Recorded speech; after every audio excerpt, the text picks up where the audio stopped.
Hello, everybody. Welcome to Fall River Media News. I'm your host, Dave Mead. I'm just waiting for my co-host to come on. She'll be on in a few minutes, and Elise will be on in a few minutes. I just wanted to uh, show you something on Facebook, so I'm going to do that, and she should be on in a few minutes. So let's see here.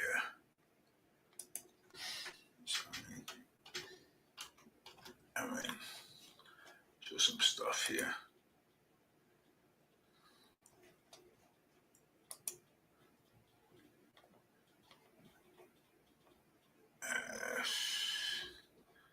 Let's see.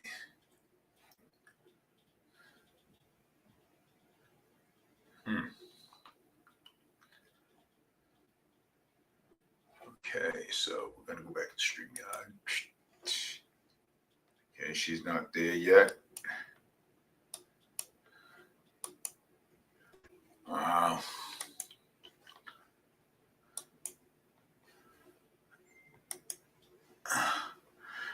Today there is a soup kitchen. All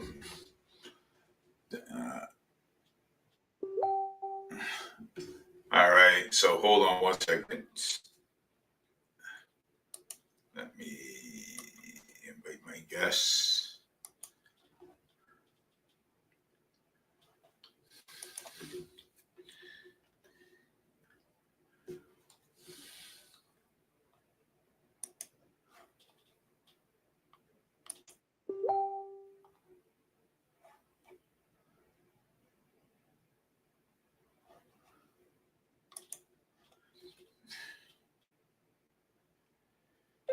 I just sent it to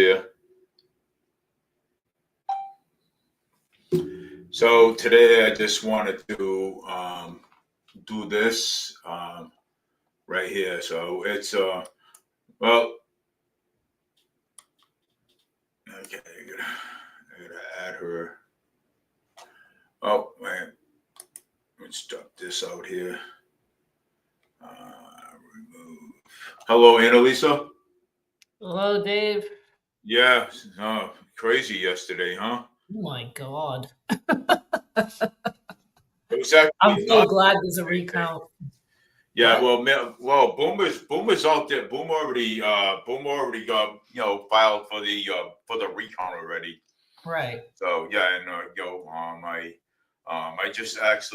actually talked to him. So he's and he's got to go. He's got to get the signatures, and so I just got done talking to him a little bit. He's got to get signatures to do a recount. Yeah, for a recount, yes. They require the signatures because even how many? I don't know, but I don't know. I don't know, but my opinion, for what I understand, let me see here. Somebody sent me a message, but I'm not going to mention any names though, so this person don't get in trouble. Well,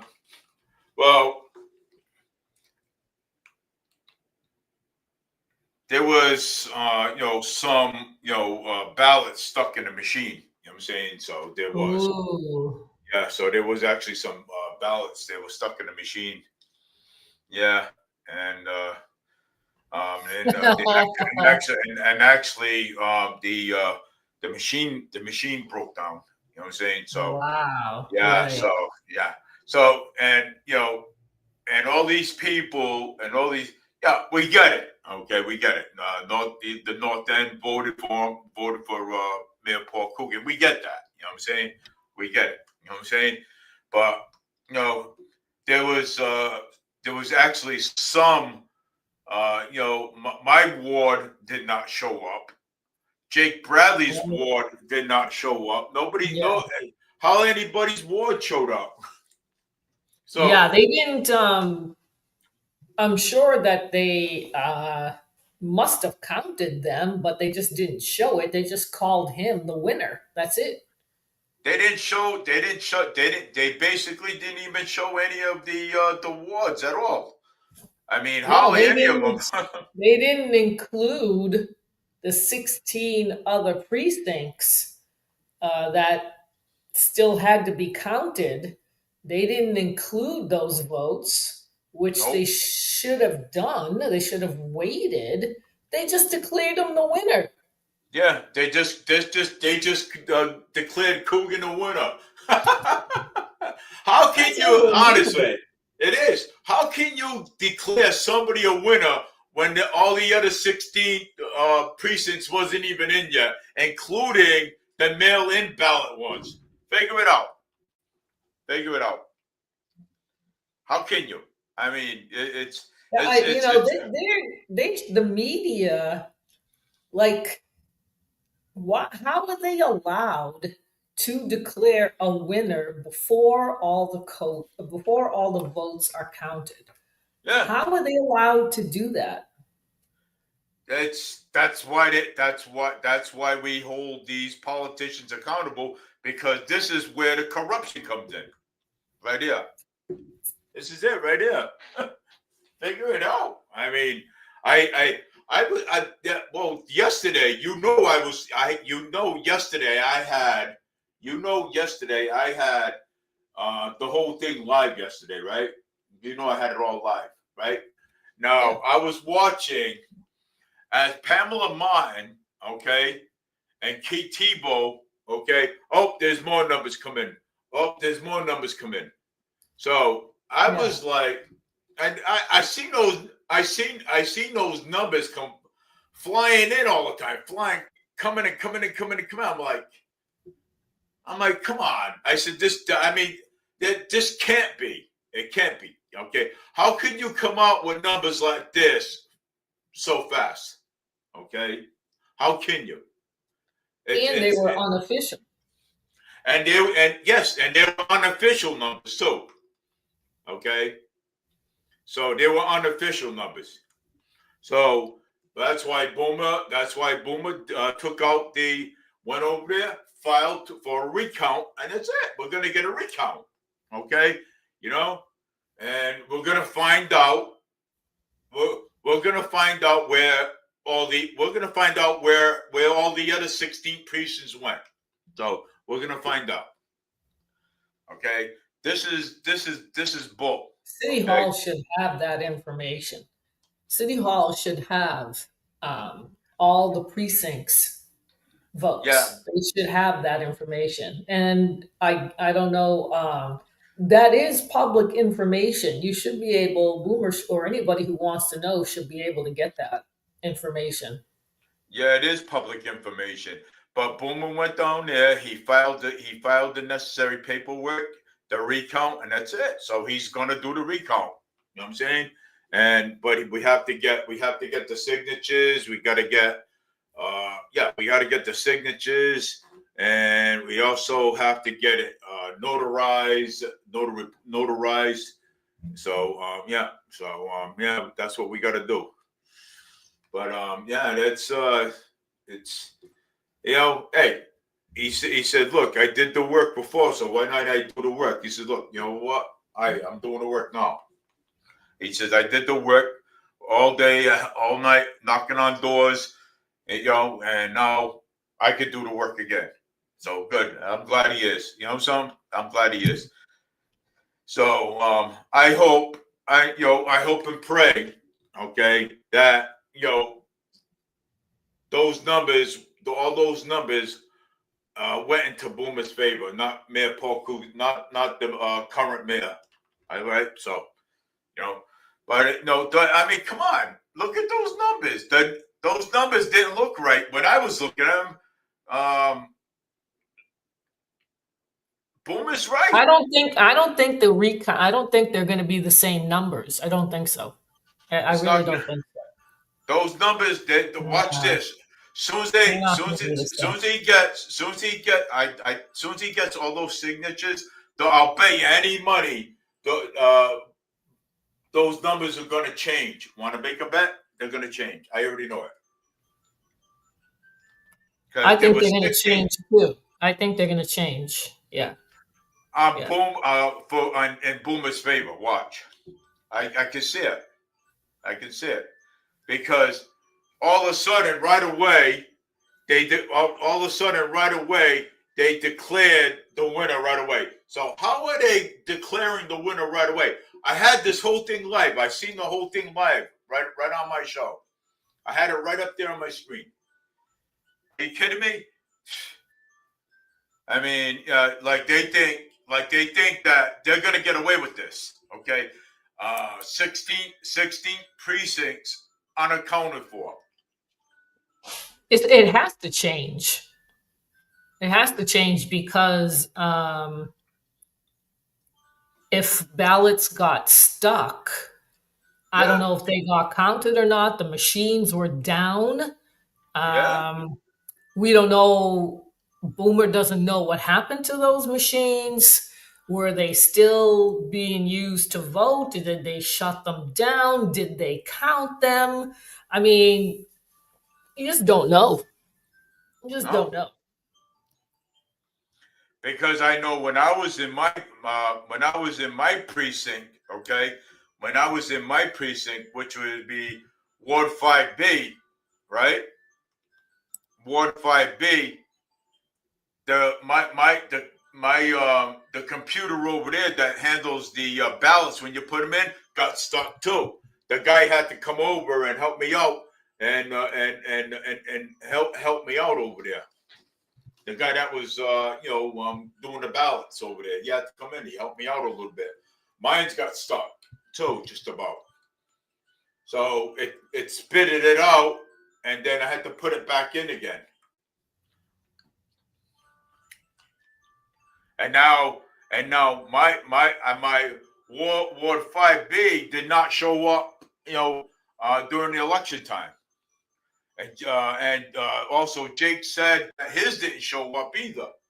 So it has to Well, be done all over again. well, if they're going by the numbers that we saw last night, the people that we were watching, if they stopped at that count and said that Mayor Paul Coogan won, then I'm guessing they didn't count the other precincts. The other 16, yeah, it was supposed If that, what was the name of that channel that you were showing? Fall River Community. Community Television. That would have been from BCC. So they called it without showing what we were seeing. They didn't show the other 16 precincts. So they called it for Coogan. Yeah, they called it for Coogan. Yes. Yeah, without the total number of votes. So I don't know how many votes Coogan got altogether compared to Boomer, because we saw like over 5,000 votes for both of them, and Boomer was short about 200. That's what they showed. Yeah. And I don't know if that included the 16 precincts that they didn't show. Yeah. That's what we're wondering.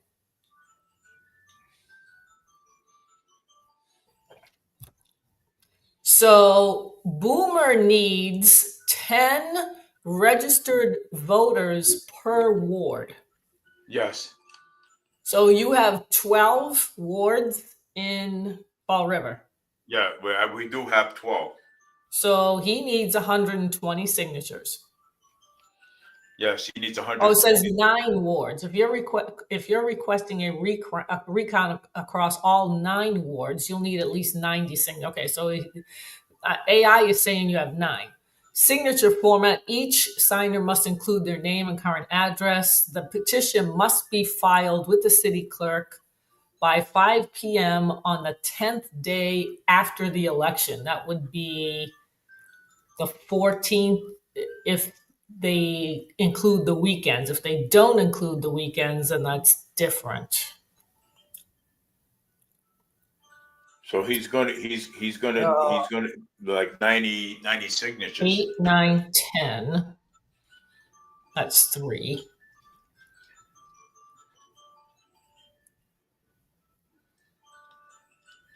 Today, let me see. It's Wednesday, Thursday, Friday. Wednesday, Thursday, Friday. Monday, Tuesday, Wednesday, Thursday, Friday, Monday, Tuesday, Wednesday, Thursday, Friday, Monday. Okay. So if it's the weekends are not included, it's a couple of weeks that he has to get the Yeah, signatures and file it on the 10th day. It has to be in by 5 p.m. on the 10th day after the yeah, election. and he'll do it. I mean, he should be able to get 90 signatures Yeah, of course. altogether or more, just in case some of them. I don't know if they follow the No, they, same rules as no, if it's a candidate is running, if they have to be a registered voter and all that stuff. I don't know. oh no, But they have I to know be. They have to it be. is. Yeah, they have to be Oh, it registered is voters. 10 registered voters. Yeah, 10 registered voters. But I wonder if it has to be Republican No, it or doesn't. does it matter? I No, don't know. it doesn't matter. It doesn't matter. Yeah, it does, well, it's a city election. It doesn't matter. It's not federal. It's not like presidents or you know what I'm saying, and all that stuff. So it's just city election. It's a city election. You know, but yeah, it's a shame. It is. It's horrible. You know, when somebody when somebody calls an election early. You know what I'm saying? Yeah. So Coogan tried to get away with that one. Yeah.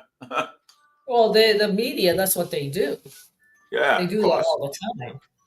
They Yeah. see, 30-40% of the votes. They look at the numbers and they project a winner. They don't say he's a winner. They say that he's a projected winner. But last night, they didn't say he was a projected winner. They said No. he won, They said he won. right? Yeah. They didn't say he was a projected winner. They No. said he won. Yeah. Yeah. They said he won. They didn't say he was a projected winner. Okay.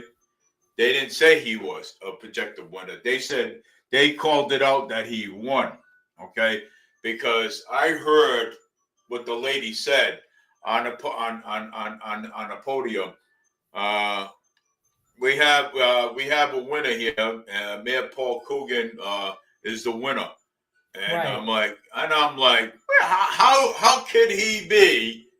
How could he be the winner of the election when there's 16 precincts to go? Are you Well, real for real?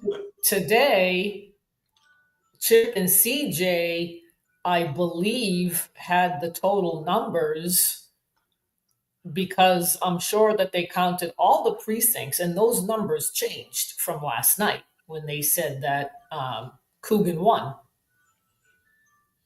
Yeah. Do you know how many? Do you know, Dave, how many total votes Coogan got?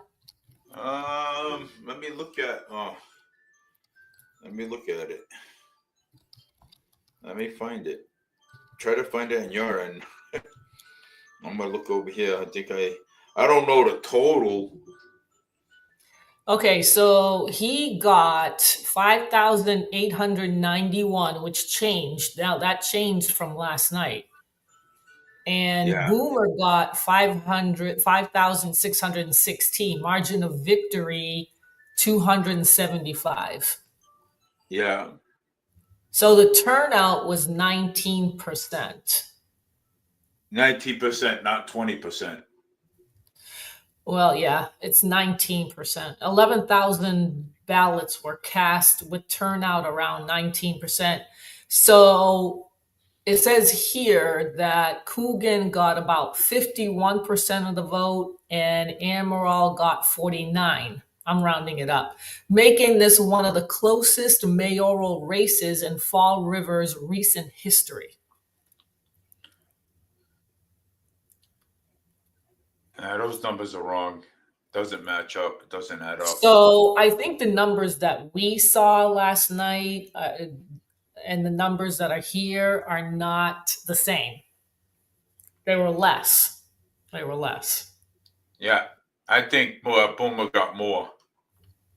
So 275 votes is not really a lot. Yeah. So you gotta find out. I would definitely do a recount and see Well, he is what's doing going it. on. Yeah. See if you're Oh, he is. tracking recount efforts of voter trends. I can help you analyze war level data or historical turn. Want to dive deeper into that? Yes. How do I do this? Yeah, yeah, it's Puma got more. I'm sorry, but he got more. He got more. You know what I'm saying? And we understand the North End voted for Boomer. We get Well, that. listen to this. Hold on. The trend says here on AI, Coogan's support has declined significantly since his first election in 2019, with his vote count nearly halved. So he didn't get half the votes that he got in 2019. So much the more to do a recount. Recount implications. Given the narrow margin, Amaral has indicated he may request a recount under Massachusetts law. Yeah, okay. Would you like? Yeah, I mean, yeah. See, it's close. So yeah, I mean, it makes sense to do a recount. Makes sense. Yeah, It makes I mean, sense. if it was under 1,000, then you would say okay, but it's not. I mean, it's so close. It's very close. It's 51. What was it? 51 to where did it go? 51 to 47. What did I say? 51 to 47 or 49.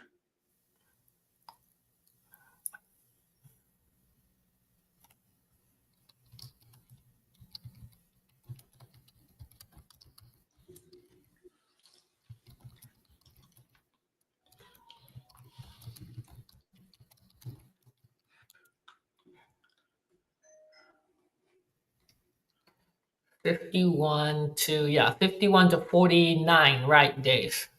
And which Yeah, is very slim. It's very slim. That is very slim. yeah, and That's he very slim. hasn't even got the 60. They haven't even counted the 16 precincts that they had. Well, last night they didn't, but this must be the total with the 16 precincts. It has to be because this is today's results. These are not last night. What I'm saying about last night was that they called it early without counting all the votes. They didn't come in. We didn't see them. But No, we didn't see them either. right. So but today they should have all the votes. You know what I'm saying? Yeah, I know what you're saying, But the but thing is that they declared him the winner yeah, without having all the votes cast. They didn't he's say he was projected to win. They said he was the winner. but they didn't tally it all up and they didn't show it. That's the problem we're having. That is a problem No, we're and having. my problem is that they said he was the winner without all the votes being counted. That was my problem. That's my problem. I have a hard time believing that. So yeah, so I think Boomer is right in having a recount because I think they called it too early They did. without counting the 16 precincts last night. They They should called have it early. They said he won. they should have waited until Right. They should have they should have waited. yeah, they should have waited until all the precincts were counted. That's what they should have did. Okay, but they didn't. They called it too early, and now this is a mess. Okay, now so that's why Boomer Well, it's took not a out. mess. I mean, I think it's good that it was close, and hopefully the numbers will change, and After the recount. Boomer will get, maybe he'll get the 275 votes. I don't know. Do you know what I mean? Like, we're gonna have to wait and find out to see what he finds when they do the recount. Yeah. So when they do the recount, we'll see. When they do the recount, we'll see. We'll see. We'll see. We'll see what they find. You know what I'm saying. So It's, I mean, you know what? It's with the computers. It's very easy to switch votes. Is that how it's done in Fall River? Is it the computer that you use, or is it paper ballot, like a paper ballot where you drop it in the box? It's like a paper ballot. We put it inside the machine. So we fill it out, we put it inside the machine, and the machine takes it, and the Oh, so machine it's the does, machine. yes, and the machine does all the counting. So let me see if you have the Dominion voting machines.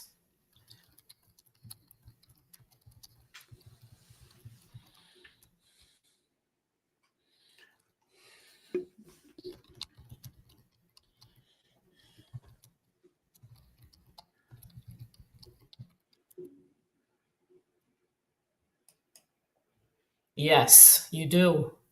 Yeah, that's a problem. And that, you know what happened with that. Yep.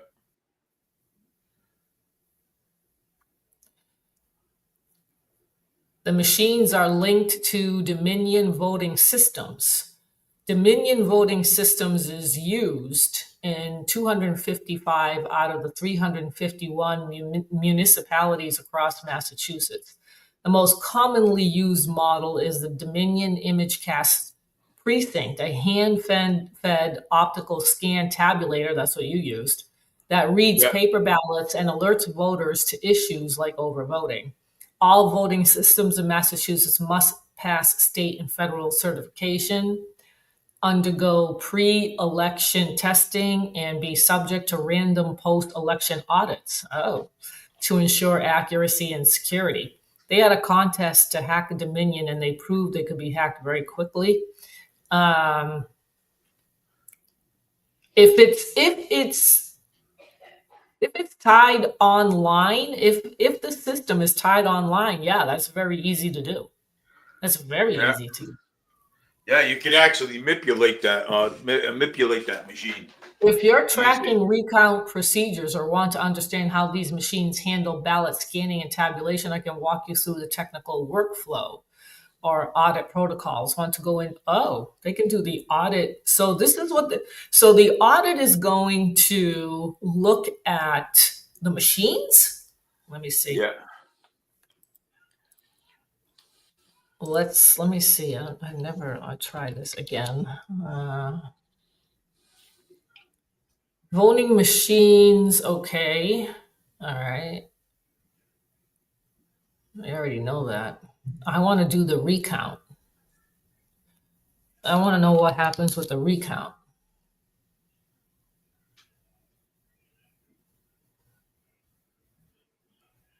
Recount implications. Because Fall River uses paper ballots, a recount involves manually rechecking the physical ballots. So if he gets the 90 signatures or so, people are going to have to manually recheck the physical ballots to see if it matches up, probably with the tabulation. Reviewing ballots flagged for voter intent issues, unclear markings. That's what the recount does. Dominion machines do not determine voter intent. That's up to election officials during a recount. So if a voter marked outside the bubble or made a correction, those ballots may be interpreted differently during manual review. That's pretty good. You know what I'm saying? Yeah. Would you like, I mean, that's part, if not all, I'm not sure, of what they do when they do the recount. They look at they're going to manually recheck the physical ballots when you fill in that circle, Yeah. compare it to the tabulation, the machine tabulation, and then see if people filled it out right. Yeah. I mean, who knows? Who knows? People might have voted for Coogan twice. It could have been too. Yeah, You know people what I might mean? have had. Yeah. Some people might have had voted for Coogan twice too. So you never Who know knows that. if there's some kind of scandal that happened? I mean, we just don't know. I mean, this is We what don't know that. Yeah. they're going to find out. They're going to, that's what the recount does. It's going to look at all those um, things that people do when you go vote. They're going to look at it more carefully. But you know what? Somebody needs to be there to make sure that it's being done right. Yeah. It has to be done right because if it's not, yeah, well, it Somebody, has to. Yeah. people have somebody or people. I don't know how it works, but somebody should be overseeing that. Yeah. Somebody should be overseeing that. It's totally ridiculous. Well, I think Boomer's got it. You know, he's got to get the signatures, the 90 signatures, and and so forth. So, which will be pretty good. Um, you know, and I think somebody also was writing people in too as well. You know what I'm saying? But I hope it ain't the case though. I hope it ain't the case that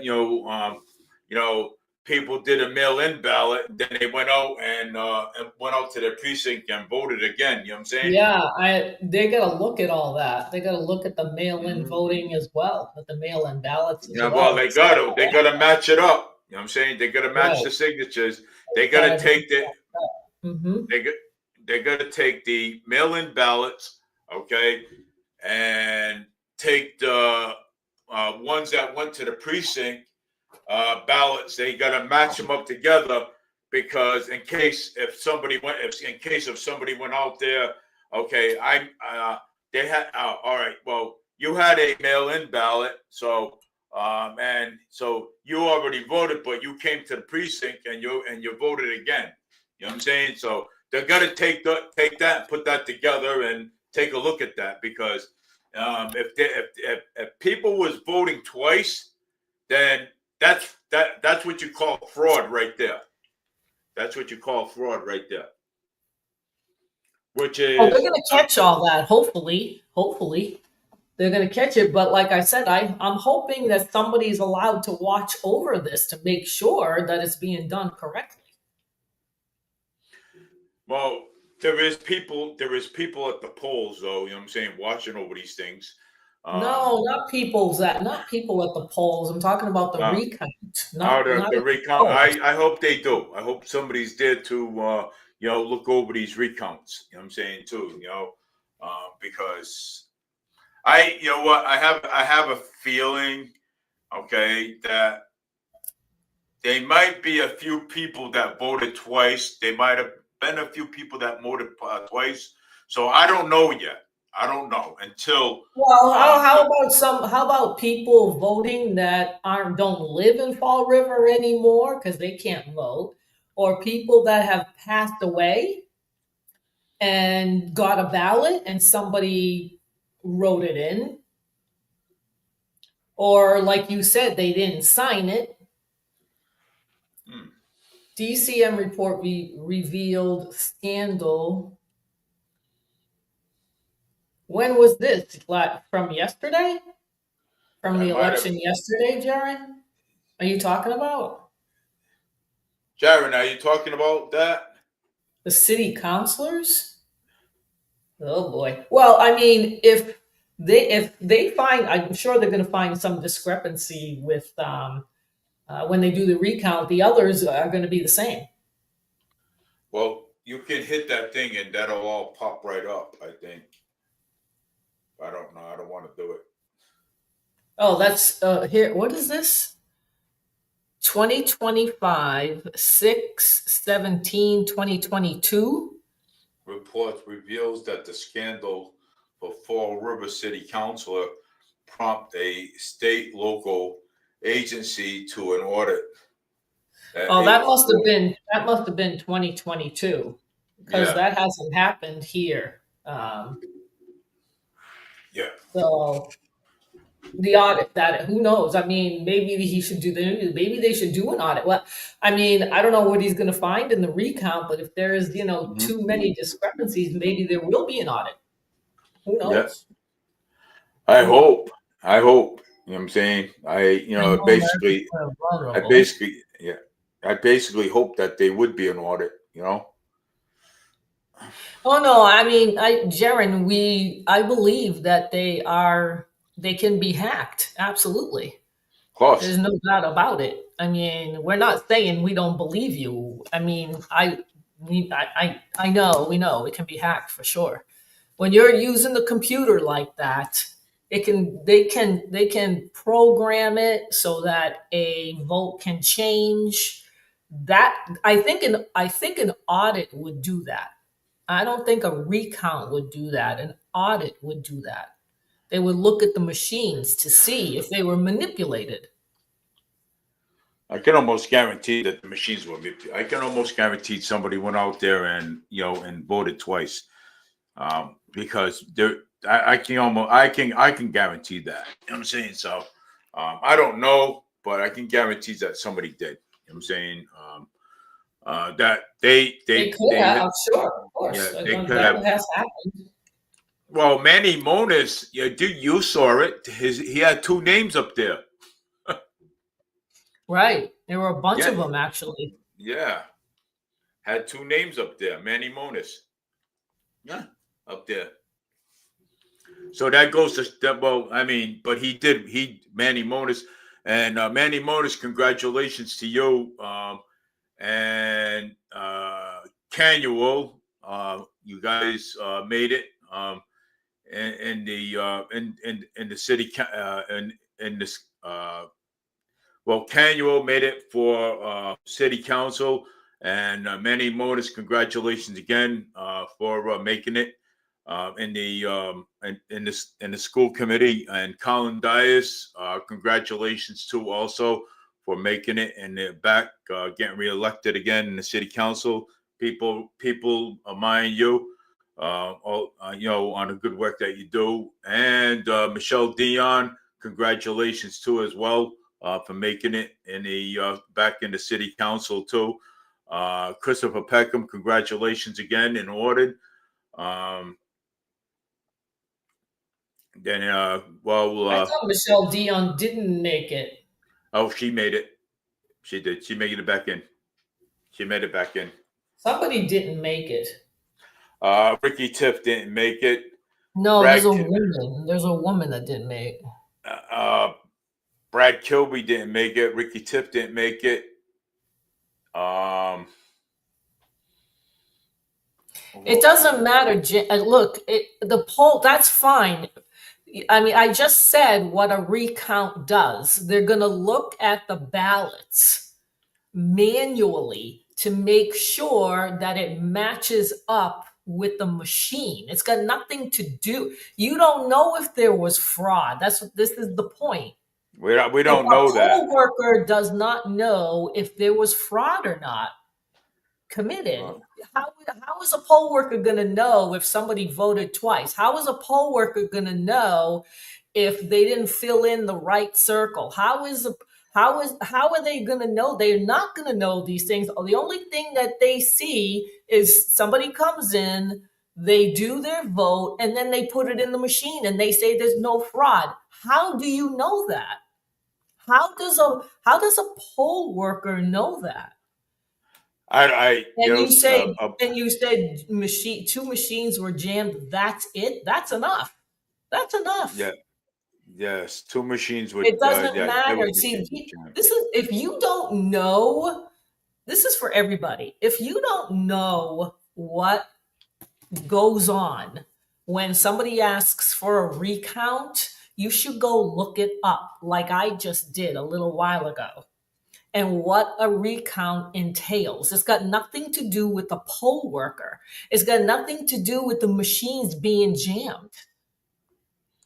I Yeah, mean, that machine do was you jammed. understand? Like, go look it up and see, like I just did a little while ago on AI on my laptop, and see what happens when somebody asks for a recount. It's not the same thing. It's not the same thing. No, And it's not. an audit would determine if the machines were manipulated. How is a poll worker going to know that? They're not going to. Nope. They're No, not you're right. going I to. How agree. are they going to know that? And If they Sharon, know that, then they're committing a crime. yes, they are. If they know If that, if the poll worker knows that there was some funny business going on, then I mean that's criminal.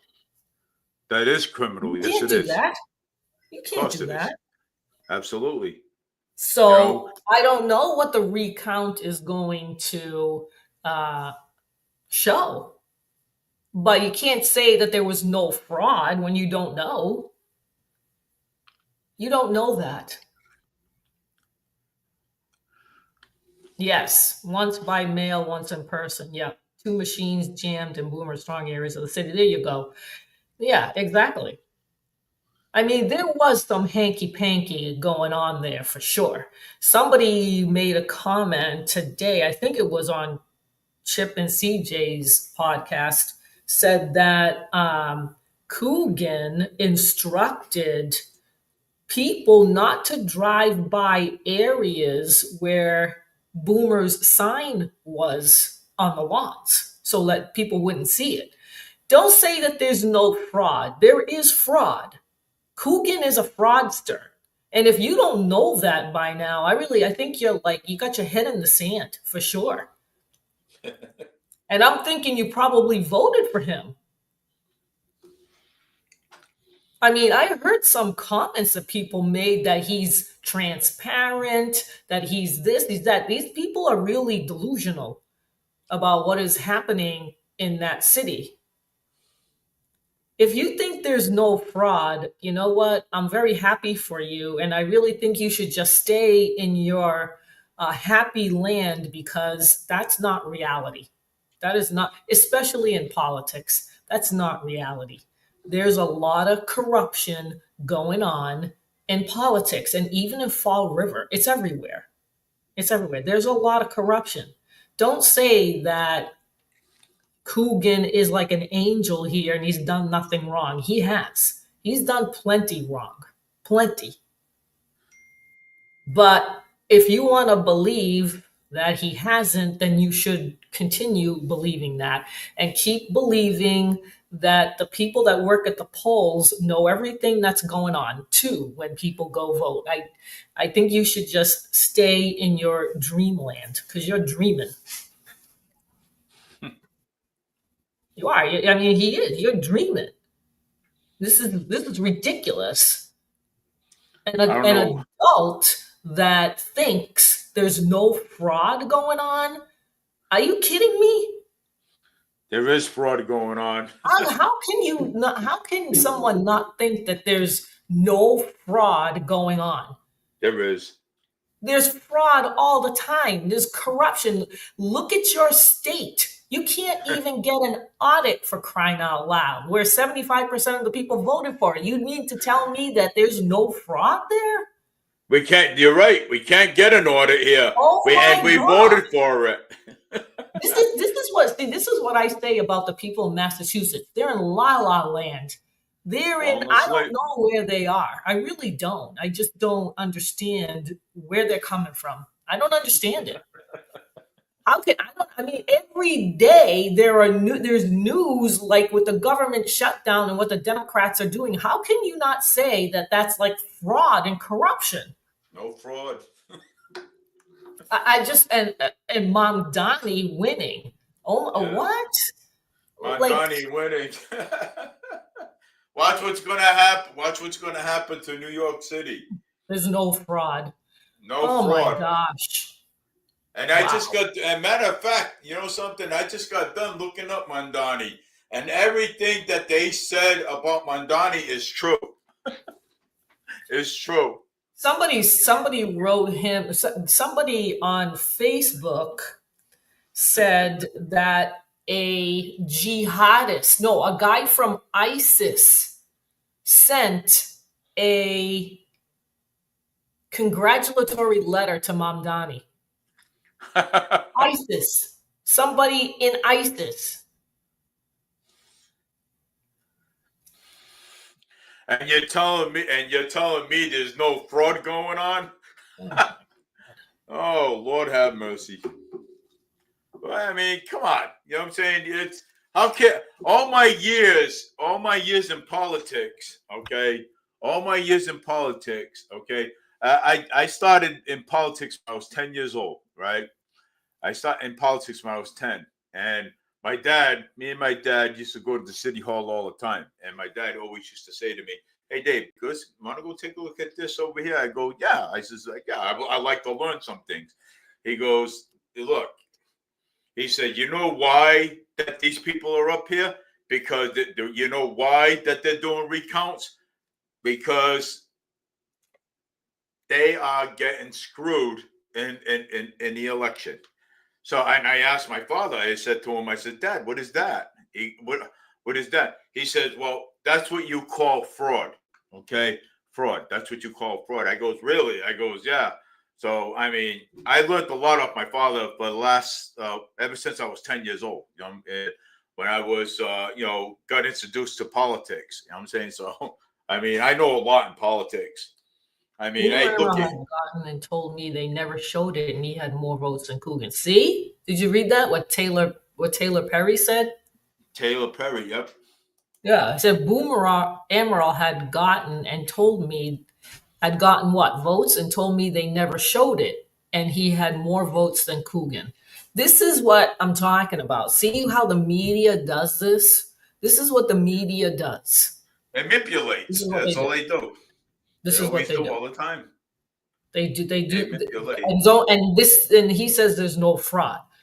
You better believe there's fraud. There is fraud. It's simple math. Right. There's fraud. It's fraud. There's no fraud. I don't know. I don't know where that statement comes from. I mean, Dave was on live here last night for 4 hours. Yes, I was. 4 watching hours. this. We were watching this. And you can't say there's no fraud? They were showing the numbers, the people that we were watching the channel on Facebook, and they started getting results.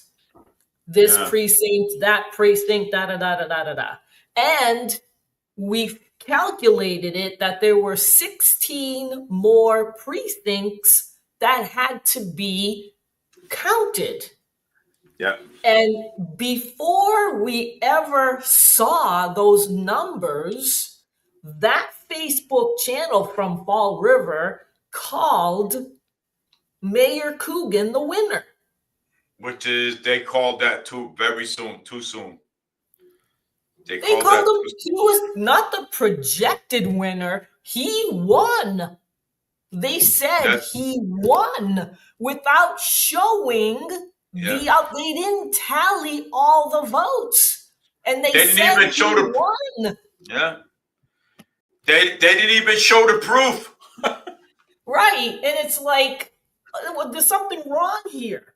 How can you not think that there's something wrong when you don't count all the votes that have been people went to go and vote for, and you call him the winner?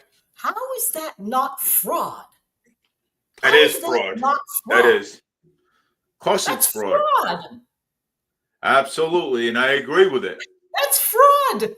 Plain and simple. I mean, go watch the tape. What was the name of that? Fall River Community News? What was it? Fall River Community Television. I'll replay that. I can replay that. Don't replay it because it's too long. I'm saying let them go look at it and go see the part where the numbers come in And they said how many precincts were counted up to that point. And then they said how many there were altogether. And we figured there was about 16, 17 left. And they never showed it. Wow. They never showed the votes. They never showed. No, they didn't. Never. No, they didn't. You're right. They never showed the votes at all. They never did. Right. Who's in charge of the totals? Okay. Somebody's got to be in charge of the totals. Well, if it's City Hall, they might be biased towards Coogan. Yes, they might be. Okay. People, there's got to be a better system than what is happening right now. They should have just paper ballots that you put in a slot. Yeah. Like you're putting in the mail, like you're putting in like a mail. Okay. And that way there are no machines involved and there's a hand count. And of course you can do a recount as well because people make mistakes. Yep. Let me see. James said, I couldn't even vote because I don't live in Fall River. I would have voted for Boomer. I hope they recount. Yeah, I shouldn't have said no fraud. I was trying to say that fraud was unlikely. Wouldn't be surprised if it was. Turns out that FRC media didn't show the other 16 precincts, and neither did the other one. Don't know why. That's what we're saying. That's what we're saying. How can you call somebody a winner without showing the other precincts and how they voted? How is that not fraud? That's fraud? That's fraud. Come on. Come on. Fraud. No, not that it was unlikely. It was likely. Something's not right here. Something's not. How can a media outlet and a local one at that call somebody a winner without all the votes in? Geez. How can you do that though? I mean, it's you know what? That just makes people not want to go vote because it doesn't matter. It doesn't matter because they've already called him the winner. So I voted last minute and my vote doesn't count. That's what that's the message. That's the message you're giving the people. That's the message. And that's why you got low. That's why a lot of times you got low voter turnout.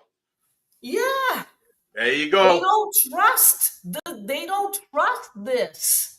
When they don't trust the system. Stupid local media calling somebody a winner without the votes. Thanks to Pamela Martin and Keith Tebow. Yes, well, I saw it too, Jaron. It was 51% to 49. I think it was 49%, Dave. Yep, 40. It was 49. Rounding it up, 51-49. So, I mean, you're talking a very slim margin, 275 votes. That's what I saw when I did the research. Yeah, you should do a recount. You should absolutely do a recount. No, Boomer is doing a recount. Absolutely do a recount for only 275 votes. Yeah, I would do a recount. Something must have screwed up someplace. Yeah. And Boomer said that he had more votes when he was looking at the numbers, and I don't know which numbers he was looking at because what we were looking at, I think, were different. The numbers that we saw from that Facebook page had to be different than what Boomer was looking at. Yeah. Because at some point it looked like Coogan kept winning, he got like 3 precincts in a row. But Boomer said he was leading. And this is what they do. I bet you anything that the media knew he was leading and lied and stopped the counting at some point and said that Coogan won. I think that's what happened. I think that's what happened.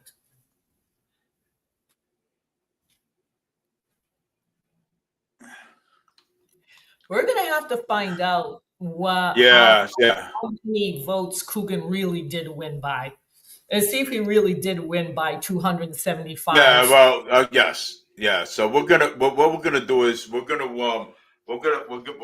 gonna do right now. We're gonna put this to bed. Right now, we're gonna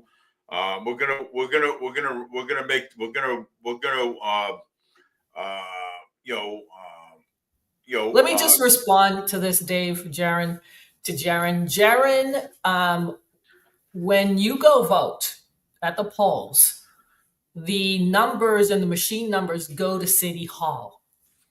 Yes, they are the ones that get the numbers. They're the ones that are tallying it. And when I ran, I got the tapes. You can get the tally tapes. It's public information. And maybe Boomer has them or he can get them. And they don't match up. The numbers that they had on the tapes and the votes did not match up.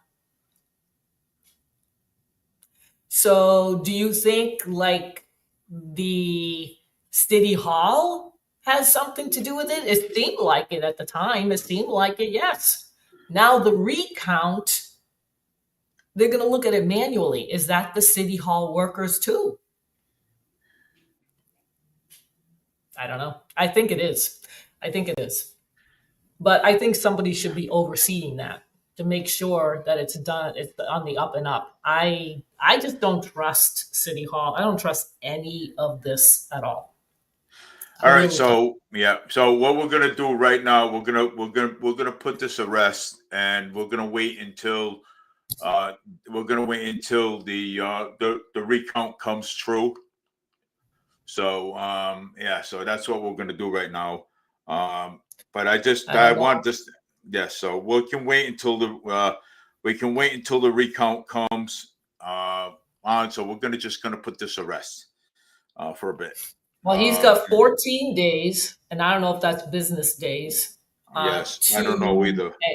And get the signatures, which is 90, and then they can do the recount whenever that is. And I don't know if there's independent check-in. I don't know. There should be, but I don't know. Yes. So, but I want to talk about Mamdani, and let's do Mamdani.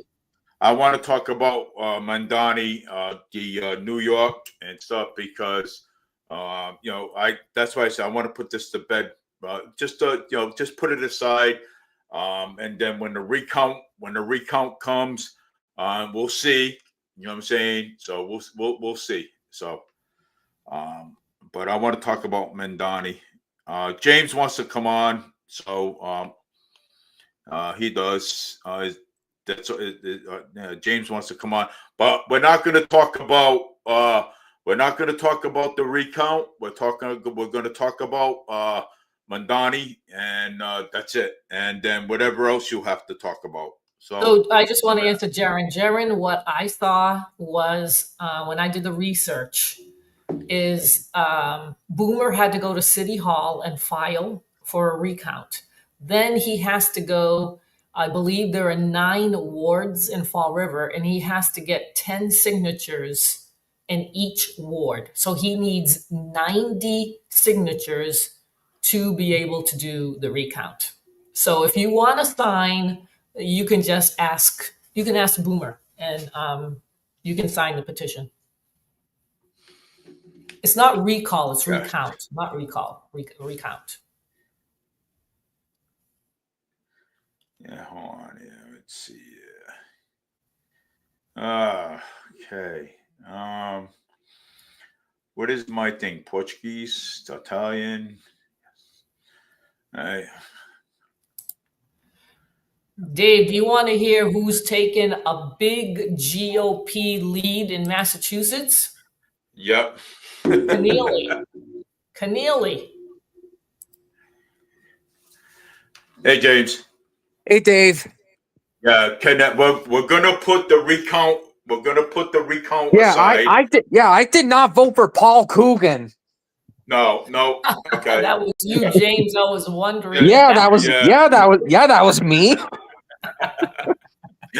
He I'm like, listens. is He this the li- same Wait, James that was on last wait, night? you thought that was another person? Yeah, I don't know your last name. because- I don't remember all oh. these things. yeah. So we're gonna put the. How We're can gonna you put say the. there's no fraud? Yeah, we're not going to go into that. Yeah, you know what? I worded that poorly on my end. Yeah. Yeah, I we're worded gonna- that very poorly. Okay, All right. So that's all what right, we're gonna whatever. do is What we're gonna do is we're gonna put that aside and wait for the recount to come.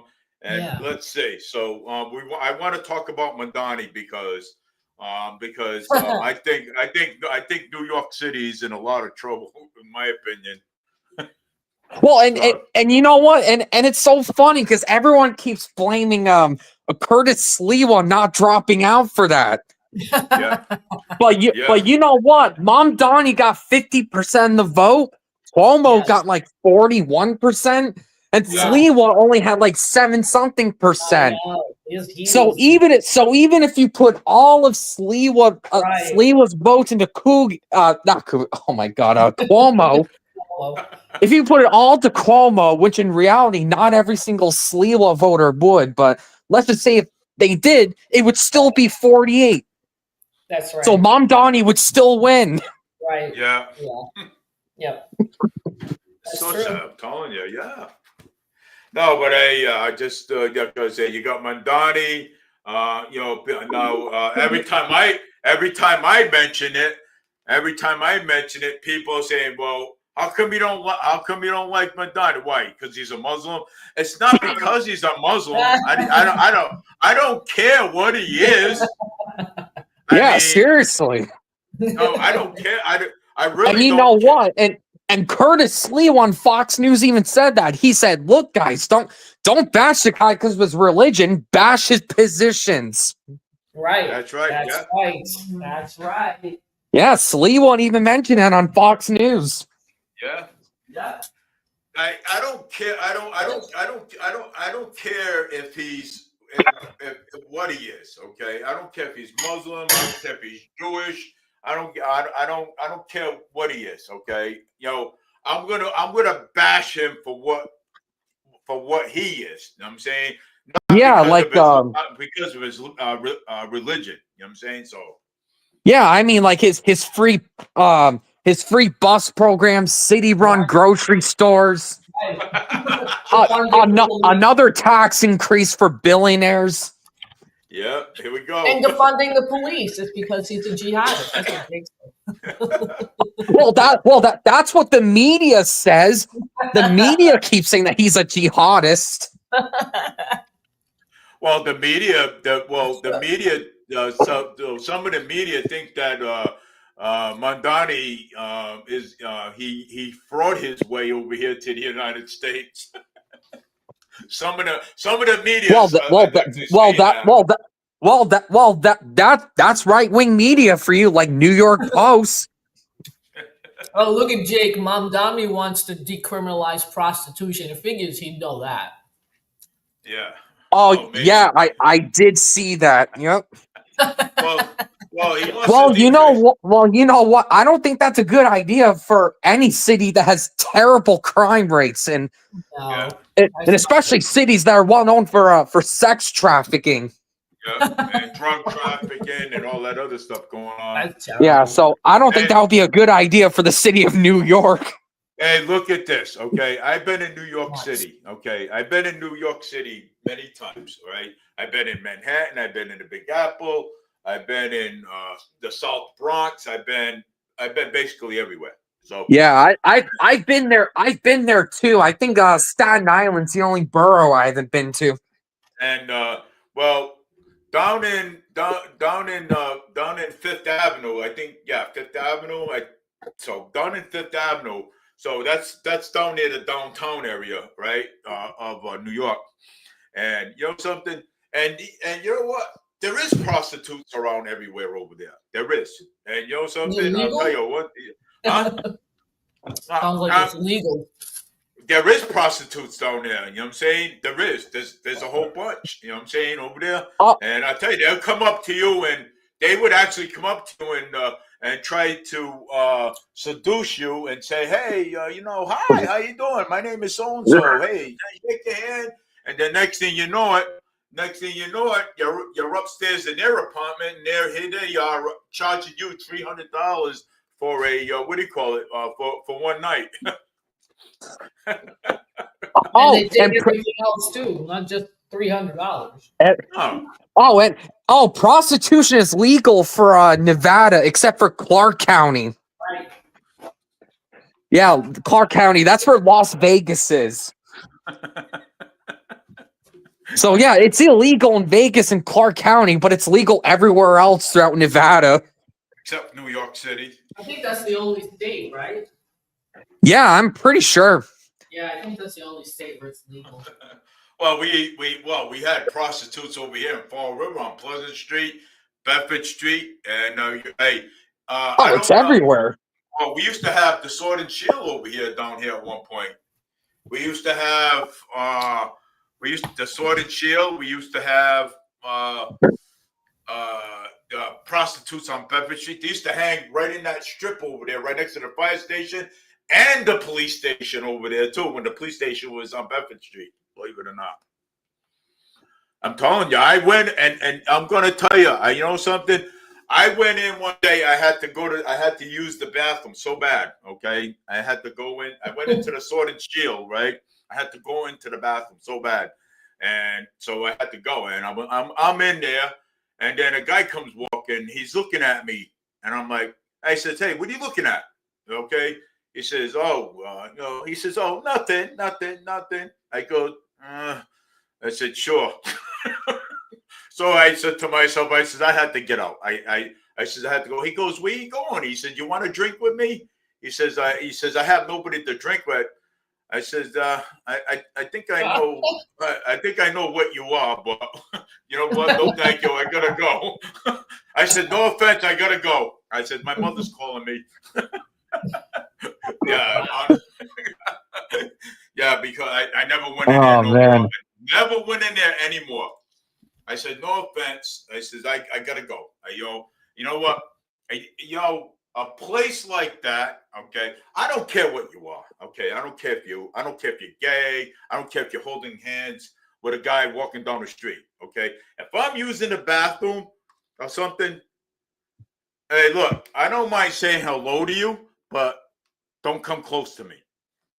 Okay, that's all I say. But it is.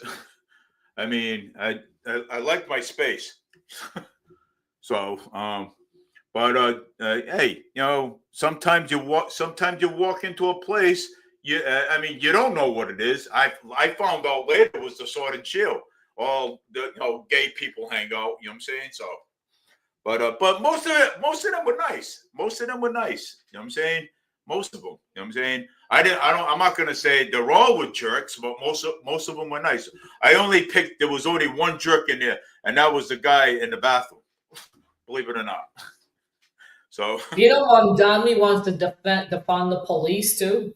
Yeah, he wants to defund New York City Police Department. Watch. With that, I believe he said that earlier at some point, but then he changed his mind about that halfway through.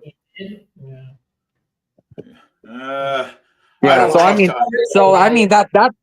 another red flag. Yeah, I don't trust Mamdani at all. You should have seen Eric Adams. So someone recorded Eric Adams and he said, well, he kind of congratulated Mamdani, but then he said, "Look, I'm gonna leave this city as a good city. Mamdani, don't fuck it up."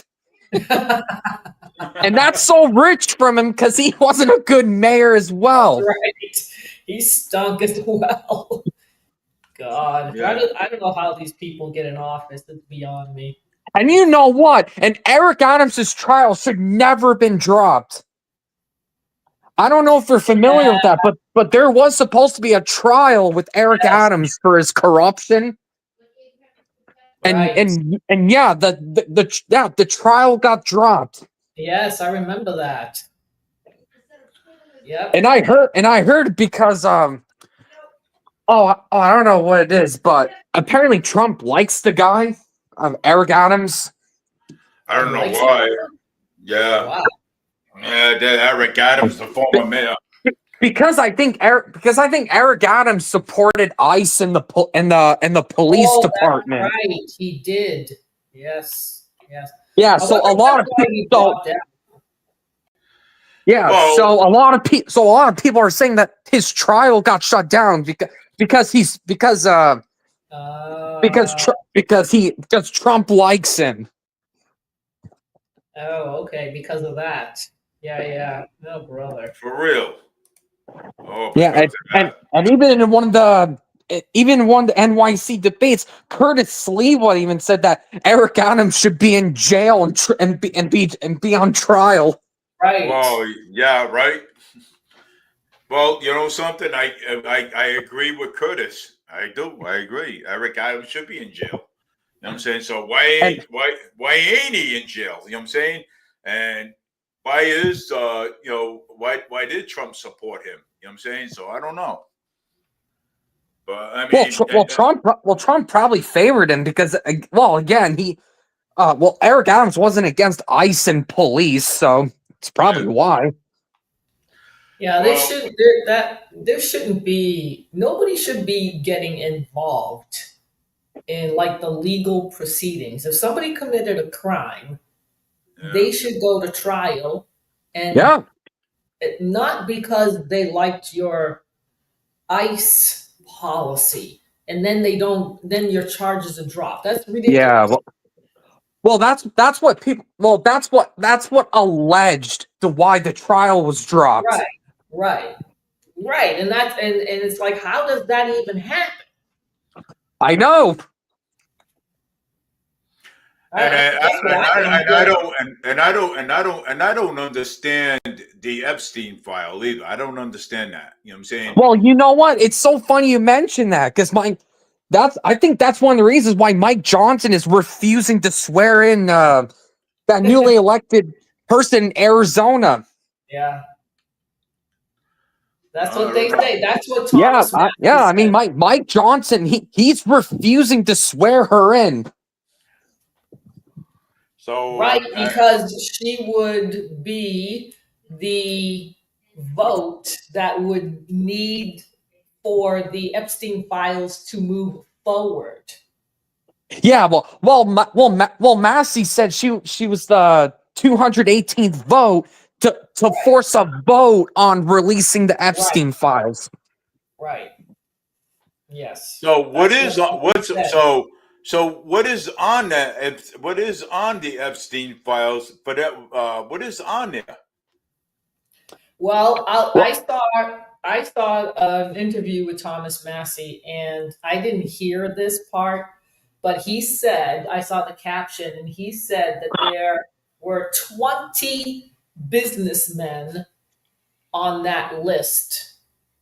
I don't know if he meant we knew who they were, or Congress knows who they are. I'm not sure, but I don't think he named any names. I don't think so either.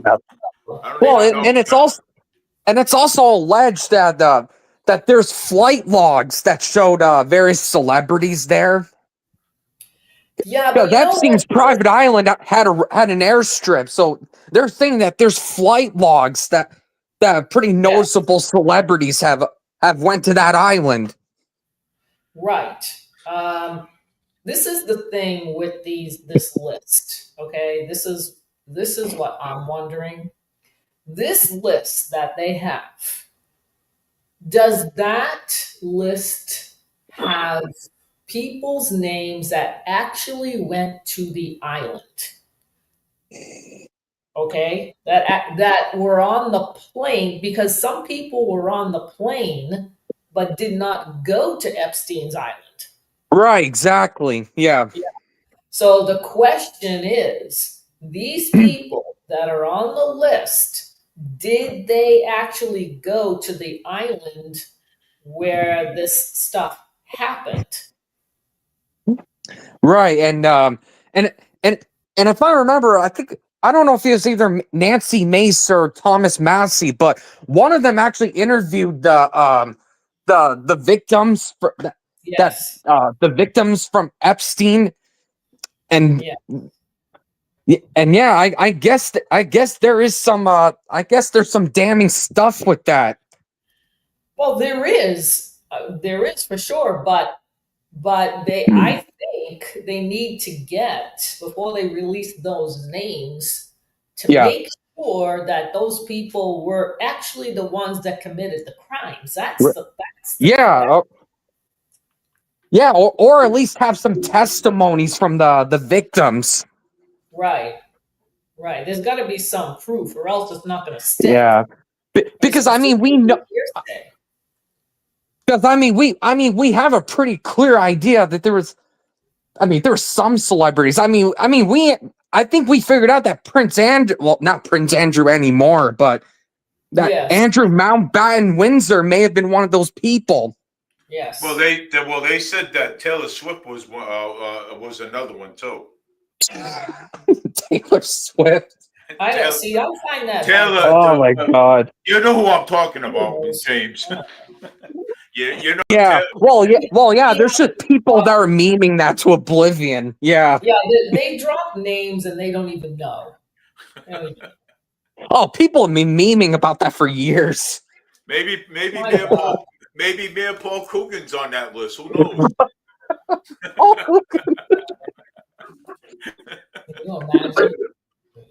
I wouldn't doubt it. Or maybe Sean Diddy Combs was. And of course he'll bring all the baby oil. All the baby oil. That's crazy. Oh my God. I don't know. Do you think Carlos is on that too? I don't care. I mean, I really don't care, man. To me, my God. Well, these people that want these names released, yeah, they want to know if anybody famous, I think, that they know are on that list. That's what they want to know. Yeah, well, yeah, I mean, of course. Yeah, I don't want to say that too loud. But I think what Massey's trying to do, I mean, there has to be a head start from somewhere. They have all this information. They have all this information. They have it already. And you know what? And I will give Thomas Massey credit for this. At least he's trying. If President Trump was on the list, we would have known by now. I would have known that. Is Biden on the list? Well, that's the thing. We won't know unless these lists come out. And that they actually come out, and not Pam Bondi being like, "Look, guys, we got the list here." No, James, they know who's on there. Give me a break. They know. That's why they won't release it, because they know who's on that list. Yeah, I mean, look what Mike Johnson's doing. Right. Oh my. Right. God. They don't want. Yeah. I mean, it's so obvious. It's a cover-up. And the fact that they're saying, "Oh, the list didn't exist," even though Pam Bondi was acting like, "Look, guys, we're going to declassify them." Oh boy. Yeah, but you know what? This happened in the Biden administration too. This is not just this. Just because President Trump is in office and the Republicans are in charge, you're never going to let this go. The media is never going to let it go. But you know what? I didn't hear a peep about this under the Biden administration. I was just going to say that. I was literally just going to say that. I was like, well, the Dems didn't do this when Biden was in power. Right. They didn't do it either. And you know how many times I heard that Bill Clinton was on there? Oh, I've heard that so many times. Yeah. Well, look at Bill Clinton, though. Look what happened with the Monica Lewinsky case. You know what I'm saying? Look what happened to that. And he almost got impeached. They actually have photos of Bill Clinton with, young Monica. Yeah. No, and Not Monica. I'm Monica talking about Lewinsky. Epstein's Island. I'm not talking about Monica. Yeah.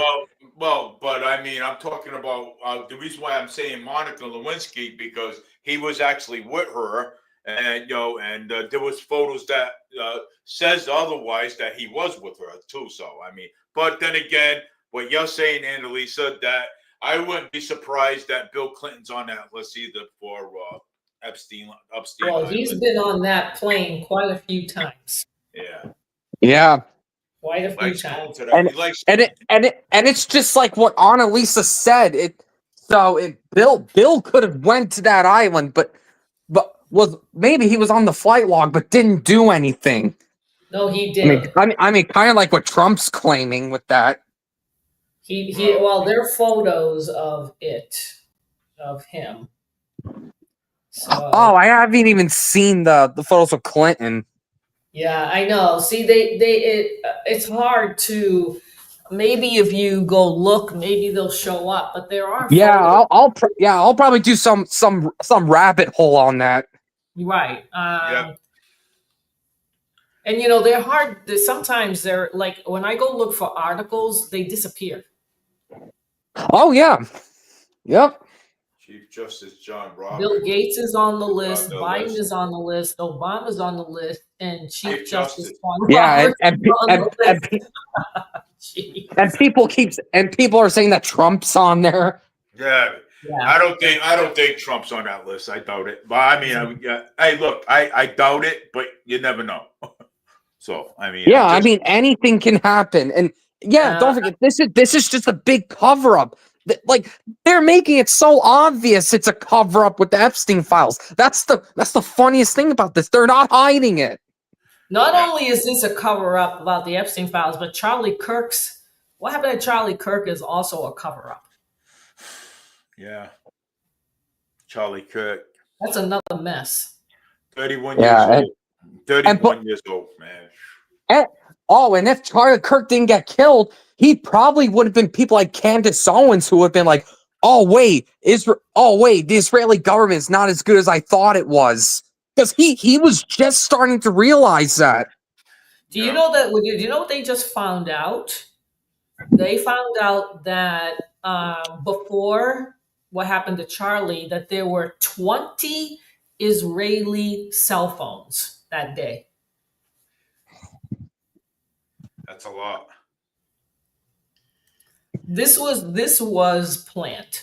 There's no doubt that this was planned. What happened to Charlie, that was planned. For sure. And you know what Candace Owens said too, that she said, I can't believe how quiet Trump's family is after all Charlie Kirk did for them, for the president to get elected. So they know something. In other words, somebody knows something. They know what happened here. They know what happened. And I wouldn't put it past Israel being involved in this either. Even though that sounds so ridiculous. Yep. I wouldn't put it past either that Israel's involved. I don't think it's ridiculous at all. Well, I mean, it's just hard to believe that's I don't know. It just sounds hard to believe that. It really does. Well, because the thing is we are being, or propaganda is being used on us, the American people, concerning Israel. And we are being told the truth about Israel and how they have infiltrated our government. Look what AIPAC and J Street is doing. AIPAC and J Street. That's what I mean. No, they're literally buying off our politicians. Yeah, but this goes way past that. This goes. This has been going on for decades. Yeah. Do you know Laura Loomer? Yes. Yeah. That wacko. Do you know that she has a pass to get into the Pentagon? Oh yeah, I've known that for a while. How does a reporter or a social media influencer get a get a pass to go into the Pentagon. That is insane. Yeah, and it takes anyone else forever to do that. Yep. Because she's pro-Israel. And I really think she's been pro-Israeli government for a long time. Yeah, but this has now gone a little too far. Yeah, I mean, come on. She is influencing, like a lot of them are, these Jewish, they're Zionists, let's put it that way. They're definitely influencing our policies, and they shouldn't be. She should not have a pass to get into the Pentagon. There's no reason for her to be there. Right. Why does she need to know what the U.S. is doing? What she's going to do is she's going to go back and tell Israel. Yeah, and she's not even part of Trump's administration at all. But no, she can get a pass to go in there. So what's she doing there then? And how she gets the pass? She gets information that probably a lot of us wouldn't be able to. Wow. And she influences it. She probably advises Pete Hegseth and others on what needs to be done. Yeah, and I don't know who reported this, but someone exposed that there's some GOP YouTubers or some Trump support or major Trump supporter YouTubers that the Israeli PACs fund them. I don't know who it was, but it's not. What it is Israel is funding them, not President Trump. Israel, wow. Israel is funding these social media influencers, and they're getting paid $7,000 a post. Yes, that's what I heard. Yes. Yeah. It's not President Trump and it's not MAGA. I heard this. They're working for Israel. They're working for Israel. I heard the same thing. Yeah, and you know what? And we know this because I heard that Charlie Kirk was even offered what was the number? Like $100 million? Yes. From Netanyahu. Yeah. So you know what? I wouldn't be shocked by this. No. Right, and he turned it down. Yeah, rightfully so. Down because he didn't want to be bought out by the Israelis, and they didn't like that. Yeah, and Kirk was then just realizing that, oh, wait a minute, Israel's government is no good. Wait, my media lied to me. Well, he was scared. He said it. He said that he was concerned about his life because of the Zionists, and what they were saying to him.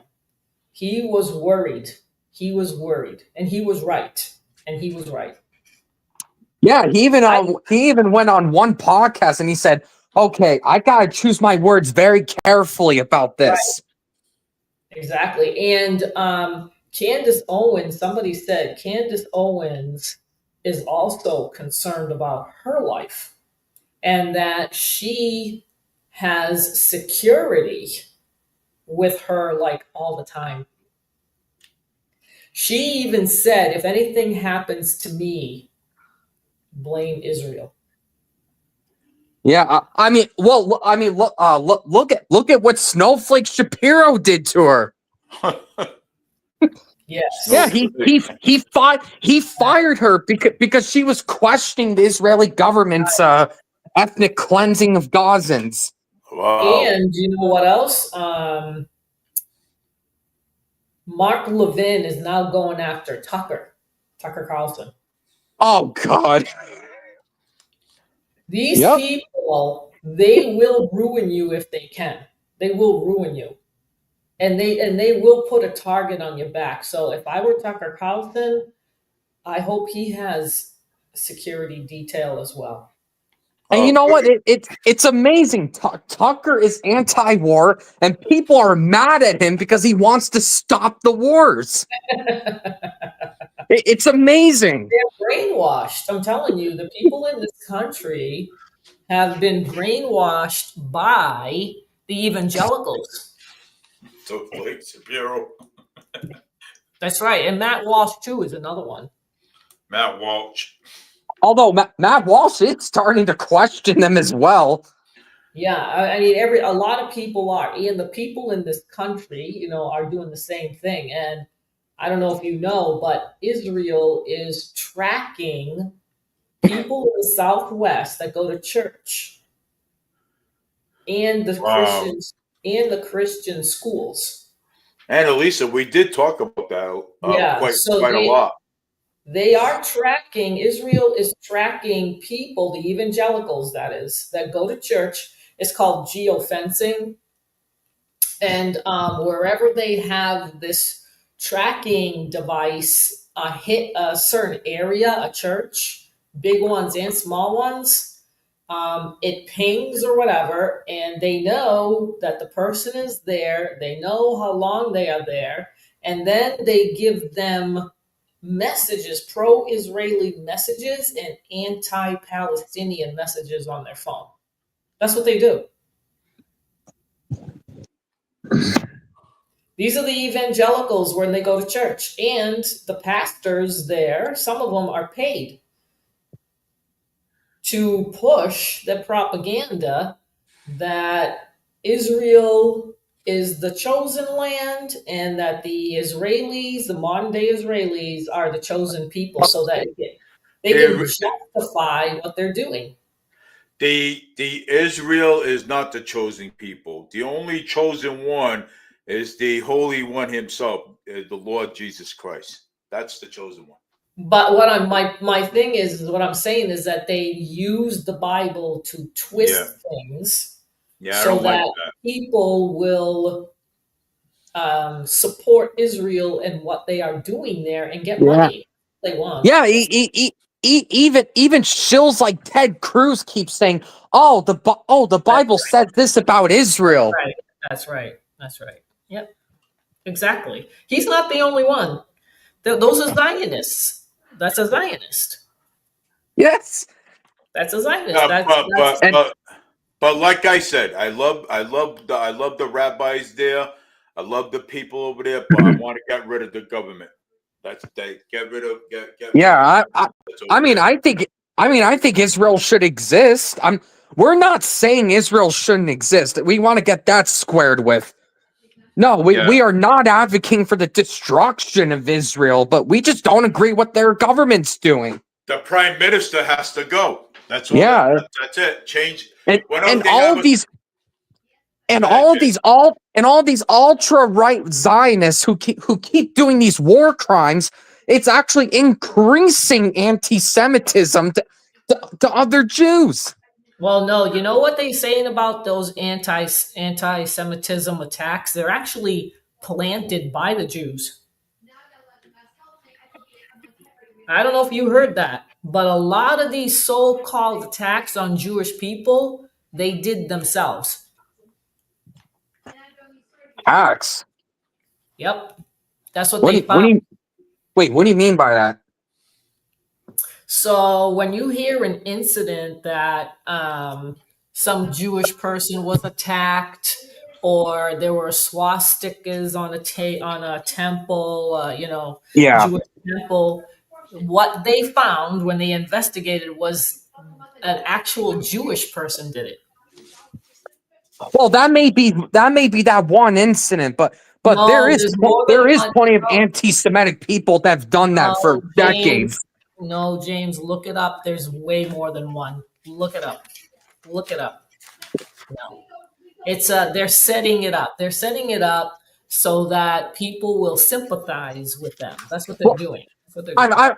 I mean, come on. Come on. That doesn't happen every time. It happens a lot. And you know what? Ever since they caught on to what they were doing, it stopped. It has stopped. Right? There's nothing going on right now where swastikas are being painted on Jewish temples or a Jewish person getting attacked. Do you know what the Jewish people do to the Christians when they go to Israel? They spit on them. Yeah, well, yeah, I have seen videos of that. Yep. Yes. They do that quite a bit. They're told to do that. They hate the Christians because they don't believe in Jesus. They hate No, us. they don't. They do. They do hate us. They do. They don't like us. The Jewish people don't like us. I mean, obviously not every Jewish people. Obviously not everyone. I'm saying in Israel that there has been, that's what they're taught to do when they're very little. I'm not denying. Well, yeah, I'm not denying that. I'm just saying not everyone in Israel has that view. Not everyone. Like it does happen. Don't get me wrong. There is videos of that, but not every Israeli Jew does that. No, but they're taught to not like us. They're taught that they are brainwashed. Do you know what they do in the schools in Israel? They take the little kids, and they go to Poland to the gas chambers. Wow. So they take a field trip. They go to Poland, and they're told what happened, and it's embedded in their head that because the Holocaust happened, that they have every right to do what they're doing because it happened to them. Yeah, I mean, I never thought I would see Netanyahu pull a playbook out of Hitler, of all people. That's right. On Gaza. Exactly. I'll agree with that one. I never would have thought. It's screwy. They're doing exactly what Hitler did to them. Israel is doing to the Palestinians.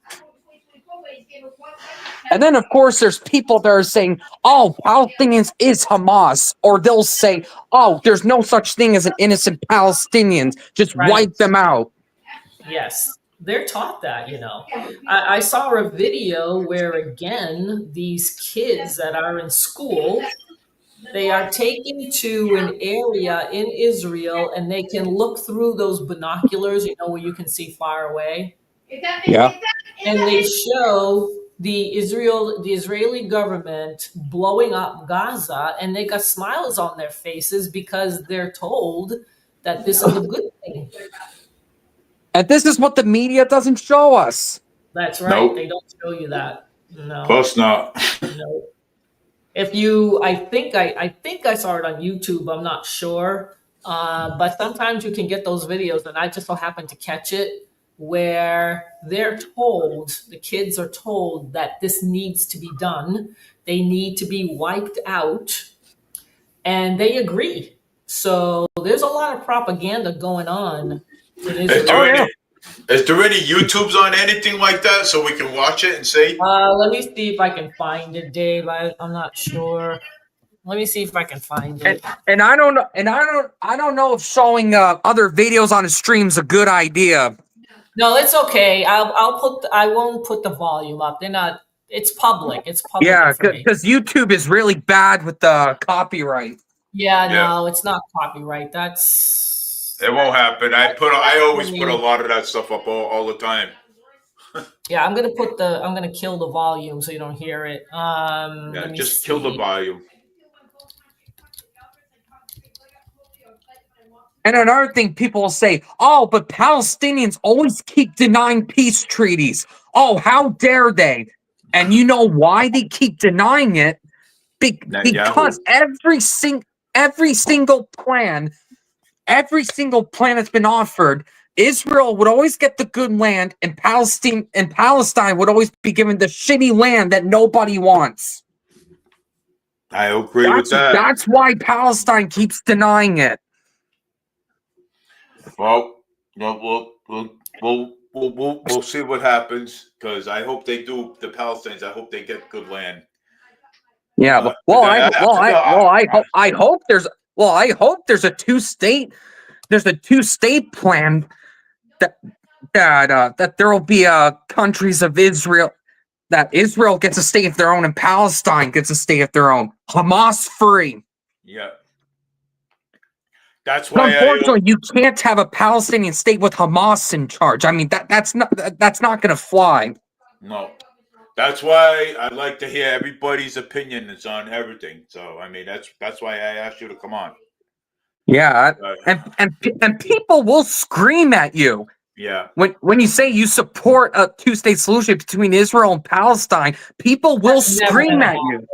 That's never going to happen. Yeah. Israel does not want a Palestinian state. That's not going to happen. Well, to be fair, that's the Netanyahu government. Right. Because you know what? There needs to be a government in Israel that wants peace. I just said that propaganda is being used on the kids to say that what they're doing is okay. Yeah, that's another problem. Oh, that's a big problem. Once they get out of there, then they see other, news reports. But until that happens, they're glad this is happening to the Palestinians. Yeah. Yeah. I'm trying to find the video where, they're showing a lot of horrible videos here, and I don't want to show those. Sometimes you find these things and sometimes you don't. Let me see. Let me see if I can find something else. Yeah, don't want to see what they. I want to see exactly what they're doing. I mean, we can talk about these things all day. I want to see exactly, what is going on over there. Yeah, I mean, I would go all day with my own proposal with Israel and Palestine. I would go all day with my own plan. Well, you know something, James. That's why I have you come on. All right, here it is. Okay, shh. All right, quiet. Okay. So I found this was a year ago. There are others, but let's just start with this one. Israeli state TV video shows children singing about Gaza. Within a year, we will eliminate them all. Hold on, let me see if I can get it. Wait. We routed 101 to South Main Street. So instead of going down South Main, take it right on. All right, I gotta put it on the screen. Hold on. And then take it left onto Broadway, and you had a bus stop right at the bottom of Griffin Street, and it's just a short walk up to Citizens. Did you get it? Yeah. They are going straight up. Yep, it's loading. All right, let's hear it. Ready?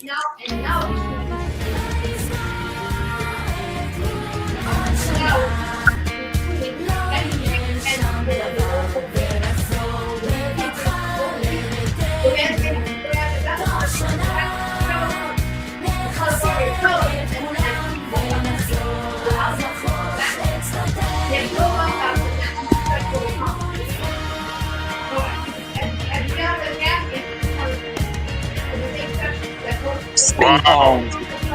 State owned.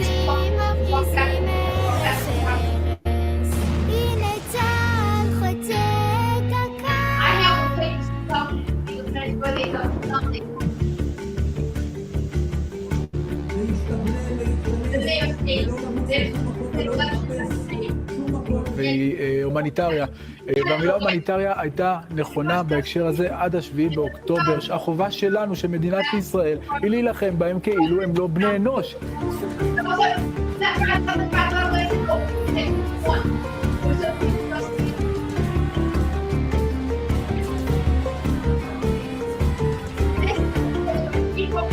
Wow.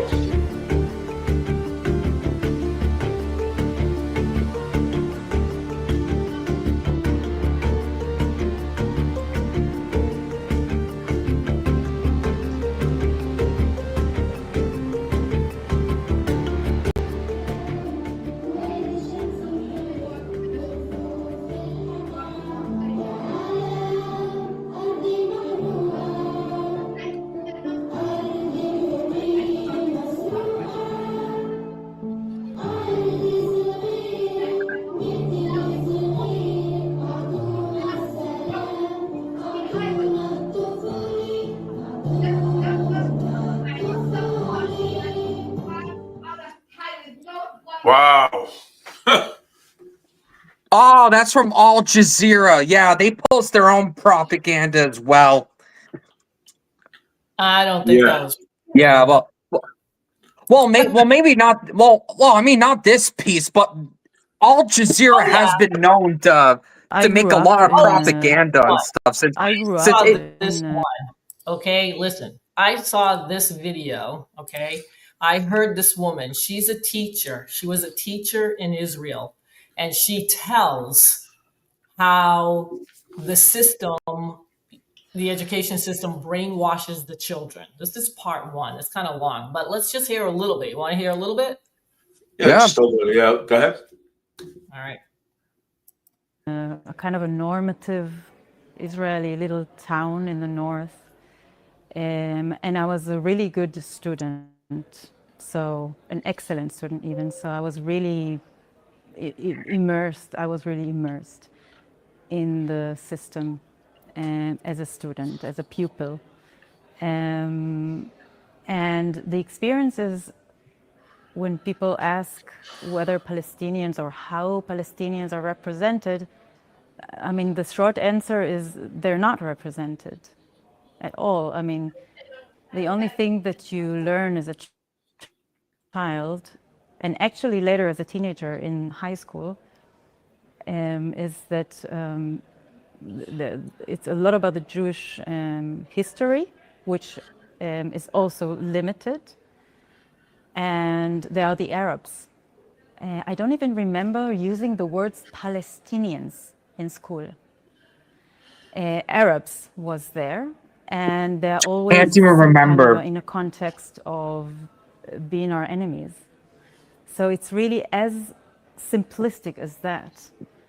So that coming out of that system, and of course I have to say that it's in parallel to what you hear from the media. So there's some kind. It's coherent in a way that Arabs are our enemy, and Arabic is a language of which I'm afraid. When I hear Arabic on the street, I feel uncomfortable because it's my and enemy. Arabic is related to Hebrew, by the way. They want to throw us. Yeah, all over that's the what it is. Yeah, Arabic. Yeah, Related to Hebrew. they're both Semitic languages. It implements itself in many ways. So there is this enemy that we have as the Jewish Israelis. And in parallel, there is our story as Israelis. And I remember that in every classroom, and I studied in different schools during my life, but there was something very common, and also I saw other schools outside of where I studied, but there was something by the state that the classroom, the way it's organized and designed, is very nationalist, actually.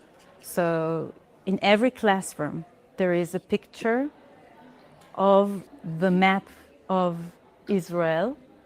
I remember also as a kid looking at that map. It's a huge map. You always see it on the side of, next to where the teacher is standing, actually. It's always in front of you.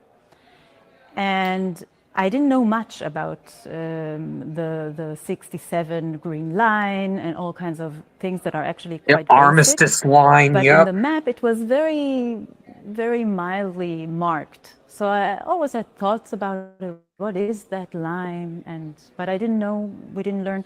What you learn from history books is that there was a war, the 6-Day War, and we. Yep, 1967. We won that war within 6 days. Very heroic kind of storytelling.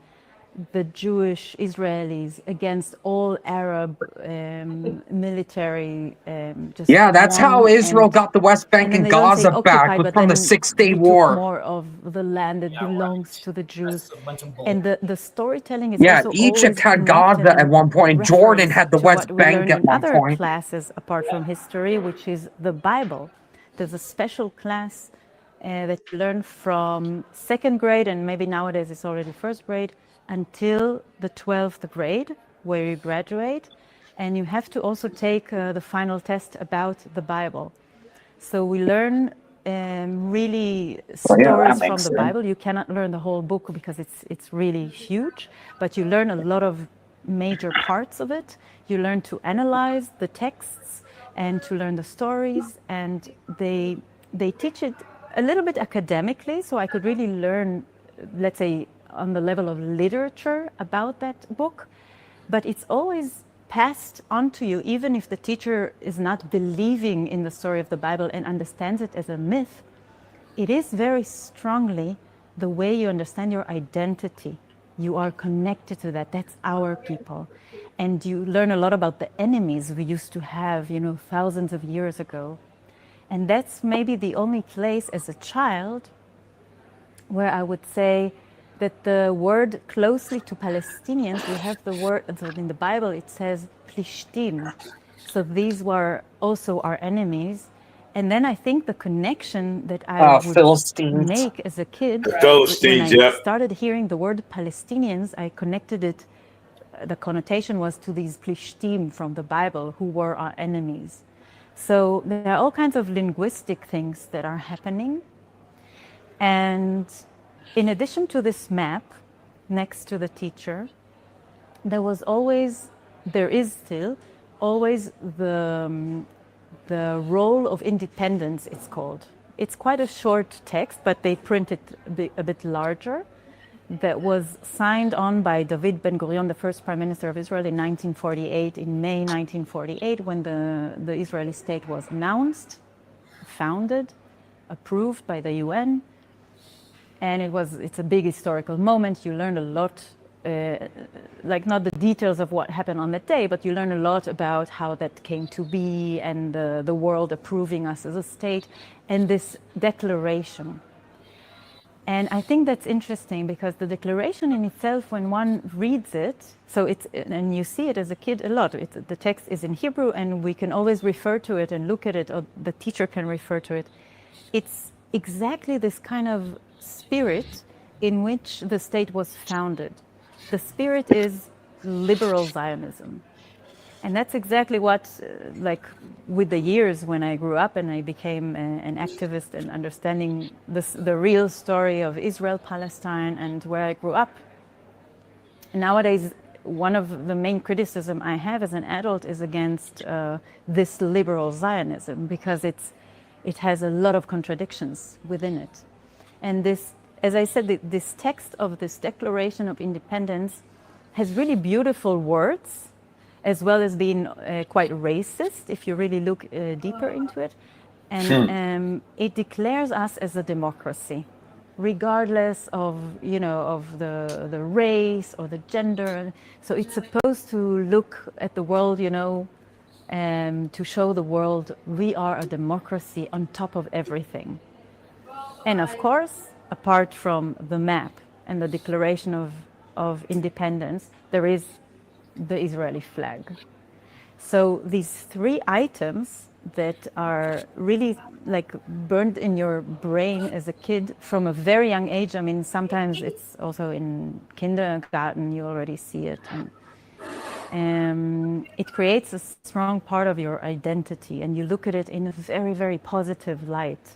And you learn through the history books and all kinds of other books. And as I said, with the Bible, and in literature class. And there are all kinds of extra classes in addition that are nowadays even more like, not Judaism class, but they call it like a heritage. So you learn specifically about the heritage of Judaism, but it's all Zionism actually. That's another thing as an adult that I had to relearn Judaism when I came out of Israel, because there is so much history, rich history of Judaism in Europe and in other places that you cannot learn in school because it's so focused on Zionism and what it means, to be a Jew who survived the Holocaust and came to Israel. And it always leaves a lot of questions. So who are those Jews that are sitting next to me, but they are not from Europe? Like, they're not descendants from Europe. They are from North Africa. They are from Asia, from Arab countries. Yeah, Mizrahi Jews. So yeah, Mizrahi. As a child, that's what ethnic Jews from the Middle East and Arab countries are called, Mizrahi Jews. And it was very nice to grow up and feel like I'm on the good side. I'm the good guys. you know, Yeah, but And then the thing ethnic is- Jews. it's very effective. Right. I think these Jews that are there With the now, a time, lot I of them saw are that from Europe. in high school, I was. Well, well, we after were the Nakba indoctrinated and also towards um, the army. It's that Palestinians went through, a bunch of Arab and Muslim countries kicked their Jews out. Yeah, Yeah. you know something? Before 1948, before Israel was established, the Jews, like during World War One or before that, left Russia and they went to go live in Palestine. There are a lot of Jewish people that live in Palestine, and they got along. The Palestinians did not fight with the Jews.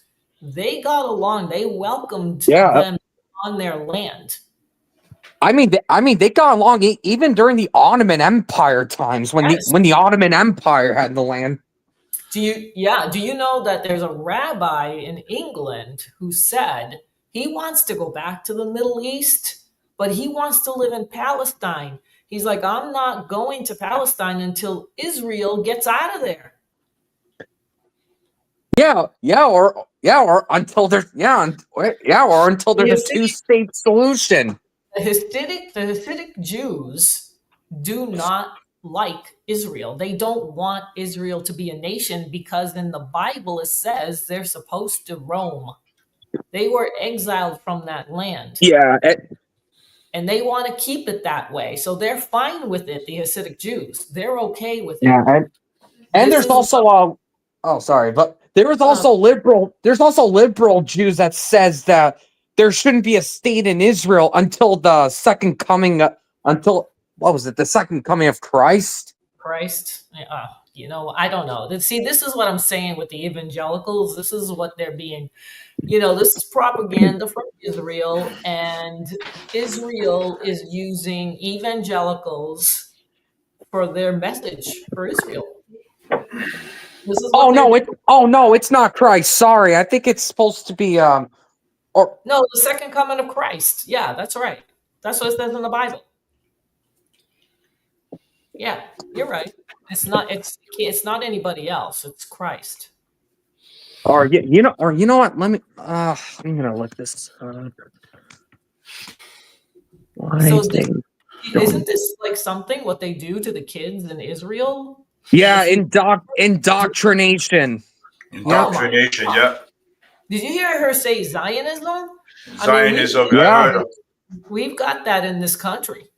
We've got that Oh, in this let's country. Zionism, Yeah.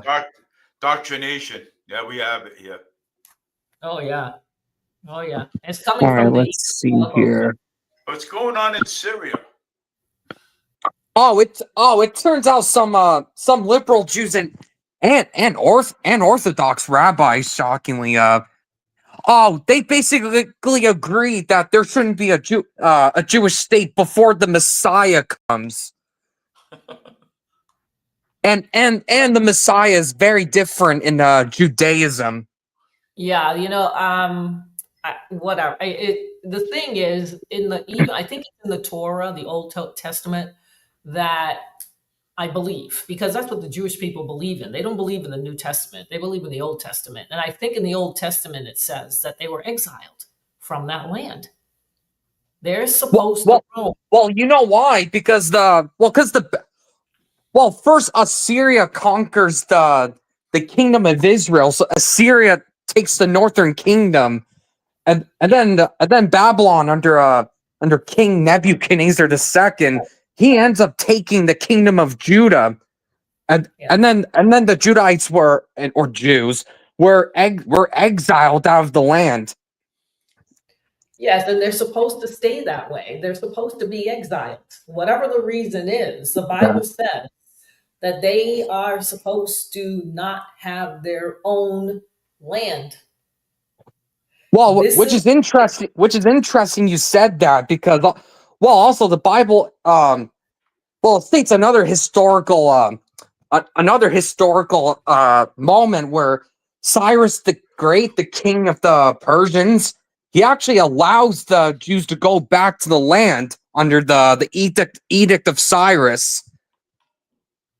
So Cyrus allowed them to go back to the land, and he even gave them money to build another temple, which would be the second Jewish temple, until the Romans destroyed it in 70 AD. You're right. Yeah. So that's what I'm saying. It's like, all through the Bible, they had a hard time with their land. I mean, people were always conquering it, and now this land has no resources. Israel has no resources.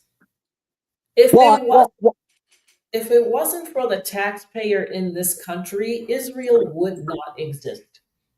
That's not true. Yeah, no, it's true. No. Wait, hold on. Wait, no, that's just simply not true. Why is that not true?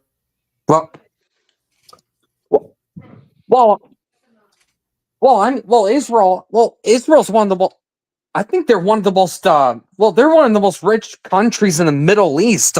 That's because of the American companies that are there. They're all American companies in Israel that are doing research and development. Military is a big one. Military, no shocker. Right. They're all American companies. These are not Israeli companies. They're not Israeli companies. America and Israel work together. Israel, the land itself, does not have resources. They do. They have growable farmland in the north.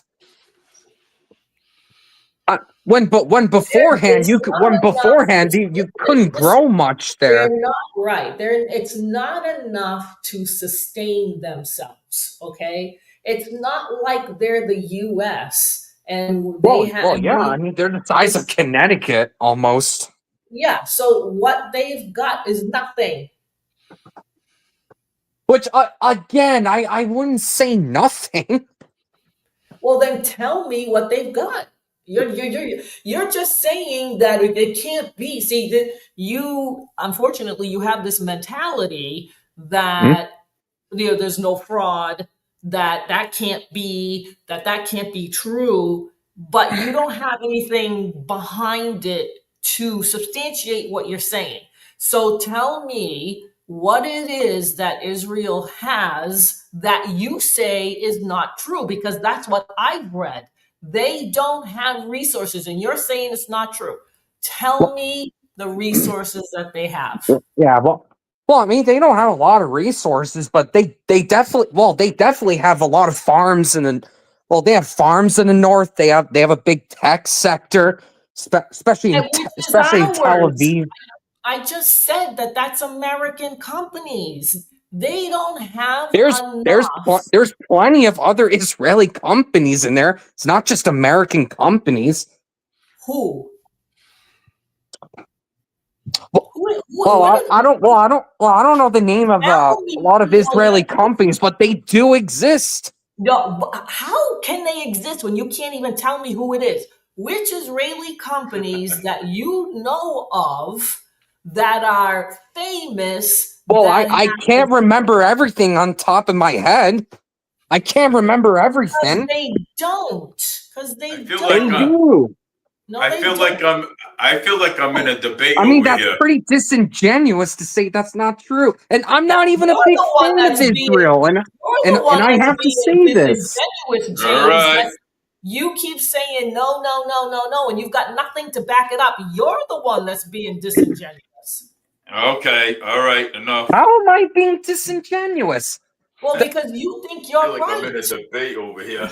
No, I mean, to say that Israel doesn't have anything, that's just not true. And you can't back it up, is what I'm saying. So back it up. I literally just said that they have one of the biggest tech industries in the world. Ooh, which companies are those that are Israeli that have one of the biggest companies in the world? You should know who that is. I should know who it is. Who is it? If it's one of the biggest ones again, you're expecting me to remember everything on top of my head, which which no one can. I'm talking resources they don't have. The land does not have resources enough to sustain that country. In this country, we have plenty of resources. Okay, oil. I mean, I just saw a headline where the US, I get that. I do. and we have enough to export all over the world. Israel does not. Israel doesn't have it. Yeah, but I mean, actually, I should have mentioned this earlier, but they do have some natural gas, nowhere near the amount America and others like Saudi can produce, but they do have some natural gas. They have some oil shell deposits. Yeah, but it's not enough to sustain them, is my point. It's not enough. Wait, whoa. Wait, hold on. You said Israel didn't have any resources, which that isn't true. Sustain themselves. That's not what you said earlier. No. You said they didn't have any. And I said that they didn't. I really don't want to argue about this. Okay, all right. All right. Do you want to listen to this video or no? I want to listen a little bit about the video. I mean, I feel like that I'm in a debate over here. Yeah, well, I mean, I didn't have any intention for it to be the way it was. Trust me, I didn't. I don't normally talk like that. Yeah, so we have to understand, okay? We have to understand. We have to disagree and agree on what's going on here. So, I mean, I'm just learning. So I'm learning and I'm following along. And that's the key. And that's the key, Dave. You got to learn. You got to learn instead of saying, no, that's not it. No, it's not. That's not true. No, just listen. I'm here listening. You know what? The truth is always in the middle, right? Often, a lot of times, yeah. I've read what I've read, and that's what I read, that Israel has no resources. They don't have anything to sustain themselves. They depend on the United States. Now, you don't want to believe it, that's fine. That's okay. But if you go look it up, you'll see all the American companies and big ones that are there. Google, Elon Musk, and the AI and the stuff. It's unbelievable. It's unbelievable. Now I'm gonna continue with this. It's almost done. It starts from a relatively young age. All right, so I'm kind of like really learning about this stuff already. So elementary school. So this is you always see around you all kinds of soldiers. We call it teacher soldiers. So you always see soldiers also within the education system. Sometimes they even teach you something or they help you with your homework. And are always around. So this kind of military becomes also a very, very strong part of the identity of the good guys. These are the people who, who protect us, and they're good and they're kind and they're humanists. And then when you get to high school, you start literally learning how to be a soldier already with the age of 16. Because you're supposed to, once you finish high school, you're supposed to quite immediately, as soon as possible, with 18, go to the army. It's obligatory. So the system is also very connected to prepare you for that, to be a good soldier. And one of the things that they are doing in the system is to, first of all, give you you're obliged to participate in 1 week at the age of 16, 17. 1 week, you go with your whole age class to a military base to be a soldier. You practice and you even shoot the M16. You learn to shoot the gun. You're going through some kind of a shortened and a bit more light version of the trainings that you then do really when you become a soldier. Yeah, they have mandatory And you put on the service when you're uniform, 18. you have to do all Yeah, this. I I heard. was really afraid, so I was. That's why I took it really seriously, and I remember all my friends in class and everything. They was telling me that it's just a joke and everything, and I was Yeah, the literally service is really afraid. First of compulsory. all, they gave us guns to try to shoot. They were really training us to be soldiers, and I was still a kid. It was quite surrealist, I have to say. And we were sleeping in tents, like we were really experiencing the thing. And in addition, another quite known thing that the education system does is they take you to see the Holocaust camps in Poland. That's part of the system. You always have to pay for that extra because the system cannot really finance such a trip of so many children. So it's subsidized, but you still have to pay. So there was always a solution what to do with kids who cannot afford it, or their parents cannot afford it. There was always some kind of collecting money for them. So everybody can, if they want, they can go. And of course, it's kind of an ending point or like a high point after studying a lot about the Holocaust. You study from history books, what was done to the Jews. We talk about moral things. We talk about the Warsaw ghetto uprising, and you really learn quite detailed about the Holocaust throughout the years. And then you come to the point where you go and you see it with your own eyes. You experience it and you smell it, and they really want you to go through that process physically. I didn't go with my class to Poland for different reasons. But later, I became a teacher. I was a teacher in high school. And then I came to see the whole process of what I've been through, especially in high school, as a teacher. And one of the things that I joined my class to Poland to see the camps. Wow. We were lucky. I was lucky to be in a quite left-leaning thinking team of teachers. Maybe otherwise, at that point I was already quite aware of some problematic situation of us as Israelis here, of Zionism. I was not declaring myself anti-Zionist. I didn't even think, it didn't come to my mind to talk like that. I was still very much in the system, but I was very liberal and human rights kind of defender. So whenever there was, for example, another assault on Gaza, and we would hear about it in the news, I would try to talk to my students and in high school and tell them, can we talk about, the children in Gaza there? That, let's talk about the victims inside Gaza. And that was always, I had to do it very carefully, because sometimes people would, students would report me to their parents, and the parents could tell it to my supervisors, and I might be either fired or put on some kind of a little trial they do inside the school, or some kind of sanctions or. So I was afraid. I was afraid to really speak what I think as a teacher. I felt the responsibility.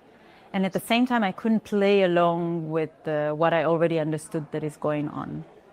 So similarly, when we were going to Poland, I took it very much as a mission for me to not do it like everybody else is doing it. And what I mean by everybody else, this trip,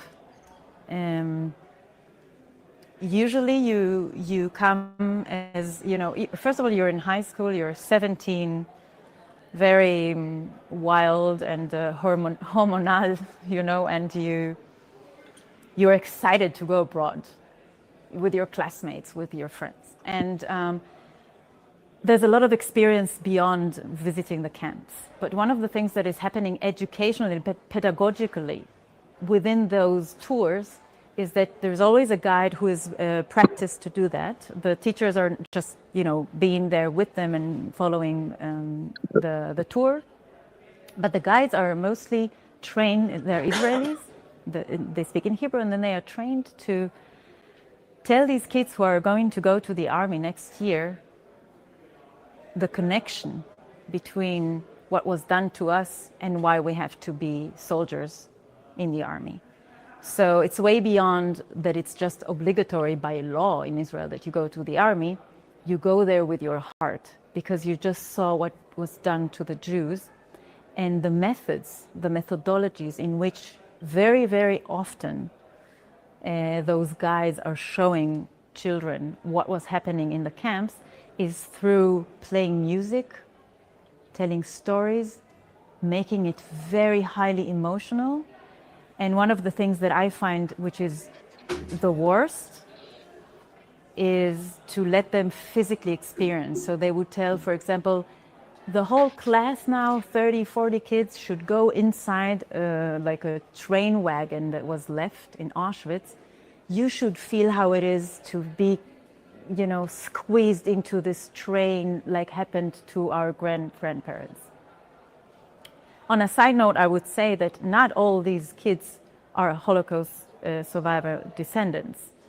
I happen to be one. I have 4 grandparents who survived the Holocaust from Poland and from Hungary. And I think there was something always for me, already as a youngster, that it was a bit unclear to me what is going on, why everybody is supposed to feel sad like I do, hearing the stories from my own grandma and seeing what happened to my parents as second generation, because the trauma continues. And why people who came from North Africa are supposed to cry now in the camp in Auschwitz because of what happened to the Jews. I found my solution was that they cry because it's just horrible. As a human being, you cry. But the guides of those tours would make them feel as if it's their story. And that's what bothered me. That's what bothered me. It's not their story. And they might be Jewish, but they're not European Jewish descendants. And there was something in that, you know, it's the kind of the things that you experience where you bring a lot of questions. So as a teacher, we and my team, we decided to sign up for another guiding company, which is a bit more relaxed, more liberal, and more academic, so that we are going through the tour by not doing all these experimental kind of experiences, and we try to keep it more academic, to tell the story and to let them see it more like adults would do. It's never perfect. Even our guide, who I found quite professional, there was always this kind of thing of adding some music, trying to color it a bit more so they really experience this thing.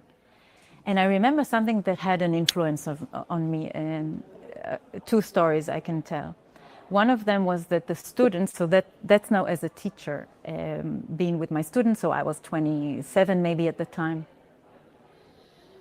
One was that between the break, like in the break, some of the kids would say, "What is wrong with me? I'm not crying." They felt really, really bad that they don't feel sad because they see their friends, Yeah. some of them are crying because it's horrible stories being told to them, or experiences, or We will pictures. never see this with our media. We'll never And see that was this. quite a realization God, for no. me. The Oh, status no, quo, no, you won't. the No. expectation is that you come to this trip And I and think you're we know gonna why. break in tears Right. and feel the story, not only listen to the story. Another thing that was an eye-opening for me was that we were sitting in at the edge of the camp of Birkenau, I think, next to, it's called Auschwitz-Birkenau. And we were sitting on the grass, and it was also a beautiful day, beautiful scenery in Poland. And the guide was talking about, look, this is the edge of the camp. What do you see? He asked the kids. Because you see the fence, and the kids were saying, yeah, we see that, there's a field, and they could see that there's a little town or some little hut of people are living around it, but it's in a distance of it's a seeable distance. And the kids, there was a discussion starting to happen. The kids were saying, these people have lived here, right? They've always lived here. Also then in the 40s, why didn't they do anything? They could see what was happening, or they could smell the flesh from the crematorium of people being burned alive. They could hear maybe screams. They must have known what's going on. It's been happening for a few years. And the kids were really asking that, and I couldn't not think of specifically Gaza and generally the Palestinian situation.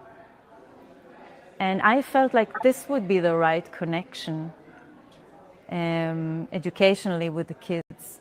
Not to tell them, yeah, you see, they didn't do anything because they're all anti-Semites, which is a voice that you hear often in Israel generally, not only in the education system. This feeling of growing up We got that too. as a victim We do. who became strong. So I'm a victim, and I will always stay a victim. In a way, just ask but Ted at the same time, Cruz. I have a strong army, and I'm a humanist and democratic. Just Ted Cruz. Oh, Terrible. That's the especially that education Randy you get, Fine whether guy it in comes Florida. from the education system directly or indirectly, from your home, from parents who are not so educated, from the street, from the media. It's all around you. And it's really just about making this small connection between seeing, the victims of one story and seeing the victims of something happening in the present, to make this small connection. That was the process for me. Just through learning so much about the Holocaust, it was so easy for me to just clearly see that how come we are doing something very similar to other people? Different methods, different technologies, different times, different capacities. Isn't it funny that she compared what is going on in Gaza with the Holocaust? Yep. Yeah, she was comparing to what was going on. Yeah. Yep. She made that connection. Just imagine an Israeli making that connection. But we are literally oppressing, humiliating another people who are living across the fence from us. Anti-Zionism was a term that when I first heard it, I was afraid of it. And I never had in mind that I would call myself as such, because I didn't know much about it. And then I figured that I don't know much about Zionism, actually. Zionism. And especially since the 7th of October, which really changed my life and many people's life. I started digging fast and into books, into interviews, into testimonies, to fastly understand what is really Zionism. Apart from what we learn in school, Zionism was the salvation of the Jews from the Holocaust. And it's not completely wrong, but it's a very, very minor. Since 7th of October, I dived very fast into history books, into testimonies and texts to relearn Zionism. Because up until a very late point in my life, I didn't really understand what Zionism was. And once you read the text, it's all out there. That's the amazing thing. You look at the text of even important people in Zionism like Jabotinsky and Pinska, and of course Herzl himself, and you see that it's colonialism. They are also talking in those terminologies. Up until I actually looked Especially the Balfour Declaration. I never thought about it like that, and I didn't realize that there was something inherently in Zionism which was violent and not humanist, like they tell you in school.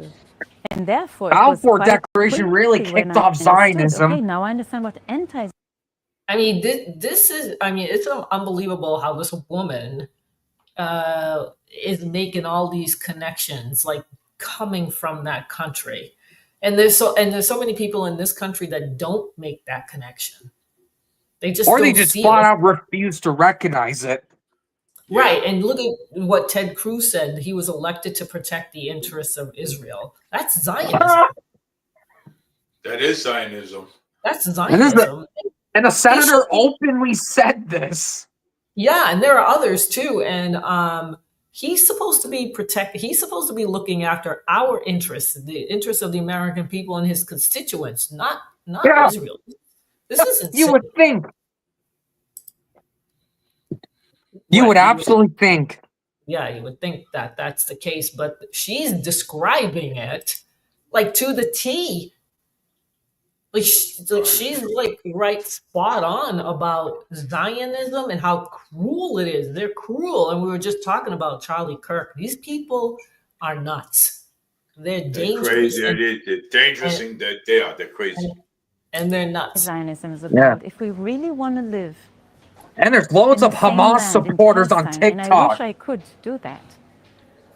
I have to live together with the other people. It cannot be anything else.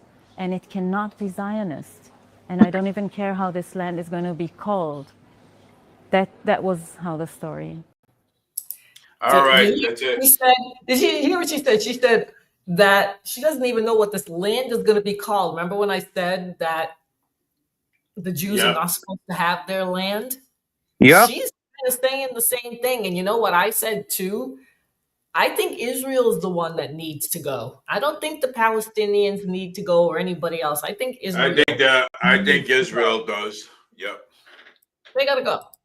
Yeah.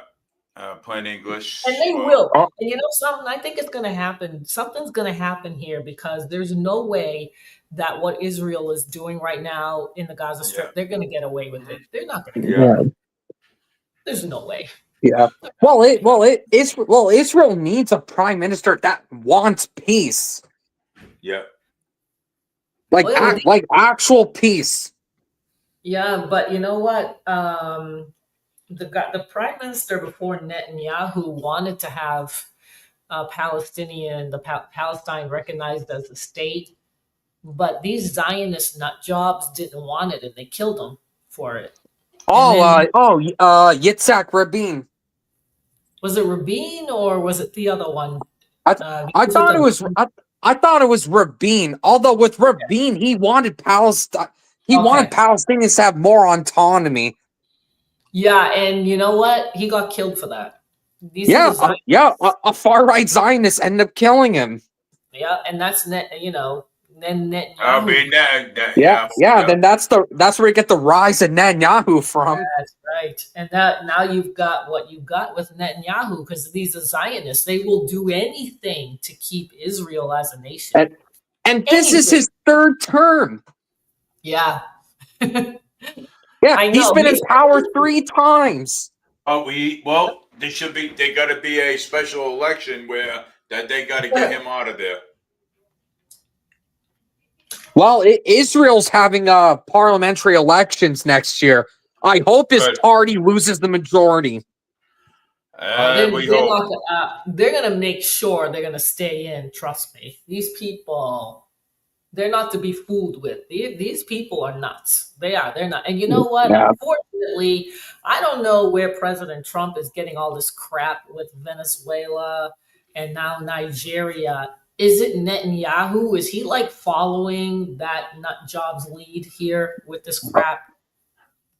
Oh, well, I mean, to be fair with Nigeria, there is a lot of Christians being persecuted there. Yes, there is. That's what I wanted to talk about. But this has been going on for a very long time. Yeah. So there is a lot of But isn't it funny? Christians over there. Isn't it funny that President Trump wants to do something about that, but wants to do nothing about Palestine? Yeah, and it seems like he wants a war in Venezuela now. Yeah, even though he says that he does not want one, because Massey, and he's right, Massey said that if he's going to want war, he has to go through Congress. Yes. And yeah, and President Trump said, I'm not declaring war. It seems like a war to me. He's bombing these boats. How is that not declaring war? Yeah, but then he excuses it by saying, "Well, I mean, it's obviously some drug trafficker's boat."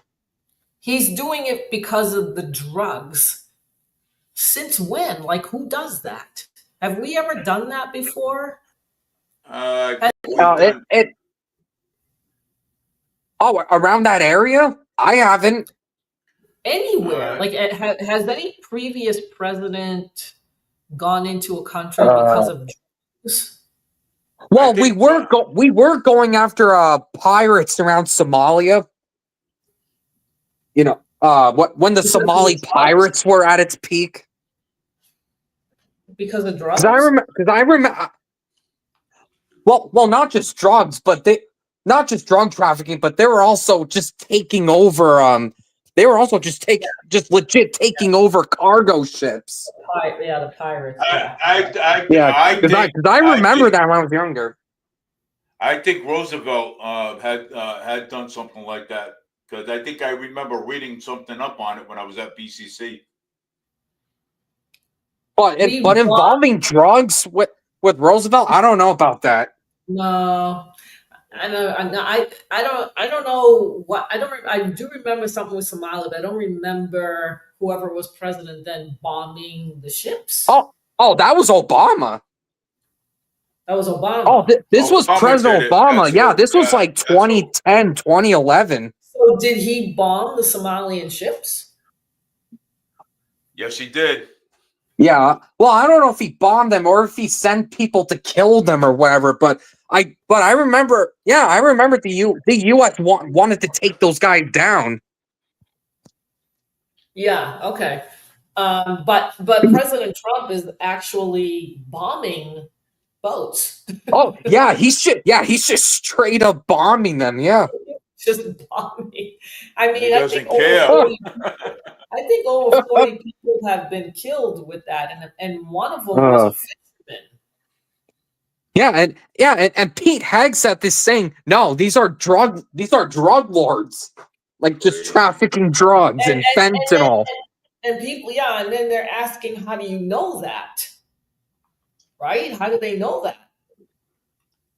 Right, and I think he refused to say that, or he said, no, trust us, we know. No, they don't. No, they don't. There's no way that they would know. How can they know that?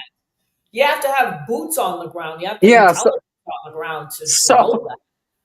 So we might be going to pointless war in Venezuela. Trump recently says he wants to go into Afghanistan again and take over something there. Oh God, no. So we might be going back to Afghanistan again. Because of oil? No, Afghanistan does. No, they don't have. No, Afghanistan doesn't have. I know they have opium. Is it opium that he wants? Oh, opium. Yep. Yeah, Afghanistan does. Yep. Yeah, they have a. He wants to destroy that. Maybe he just wants to destroy the opium. This is all a drug. These are all drug wars, and he said that that's what it was for. He wants to go into Venezuela and get the cocaine factories. Does that make sense? Because I don't know this stuff. Where they make cocaine? Yeah. I don't know. Yeah, that's what he said. I guess so. That's the thing. They're always changing. They're always changing that. He said the only reason he would go into Venezuela and what he would do is target the drug manufacturers, the drug buildings. I don't know. Yeah, maybe where these drugs are being made. Yeah, and so, but do you know what Maduro did? He asked Russia for help. Yep, he did. Yeah, Maduro, another ruthless dictator. Not a ruthless dictator. No, he is. He straight up is a Well, dictator. well, I think President Trump wants to take him out, like, And replace him with another Juan Guaido, like U.S. backed person, so that he could just take their oil. Yep. You think they want the oil too? I think that. Well, what I'm thinking is I mean, that Venezuela has the largest proven oil reserves on earth. What American president wouldn't want that? Oh, why not, man? Hey, But oil. he's going in. Is it a guise that he's going in there for drugs, or so you think he really wants the oil and he wants to go to oil? I do think so, because I remember back in his first term, someone asked Trump why he was really in Syria, and I guess one of his aides gave an answer, but Trump corrected him and he said, "No, we're in Syria to take their oil." Wow. Yeah, Trump has said that before, so.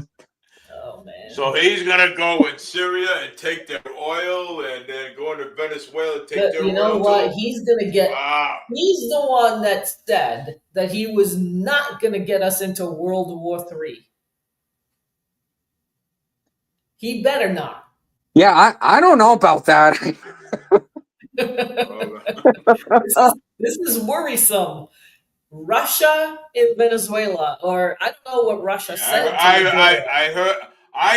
Look at this. I heard that Venezuela, the Venezuela, he called up. He contacted Russia and wanted Russia to come because they think they may be having a war or something. So, I mean, so Venezuela did contact Russia. So, yeah, there's no way. We just said that. We just said that, Dave. Yeah, we just did. He said Maduro asked Russia for help because he's surrounded.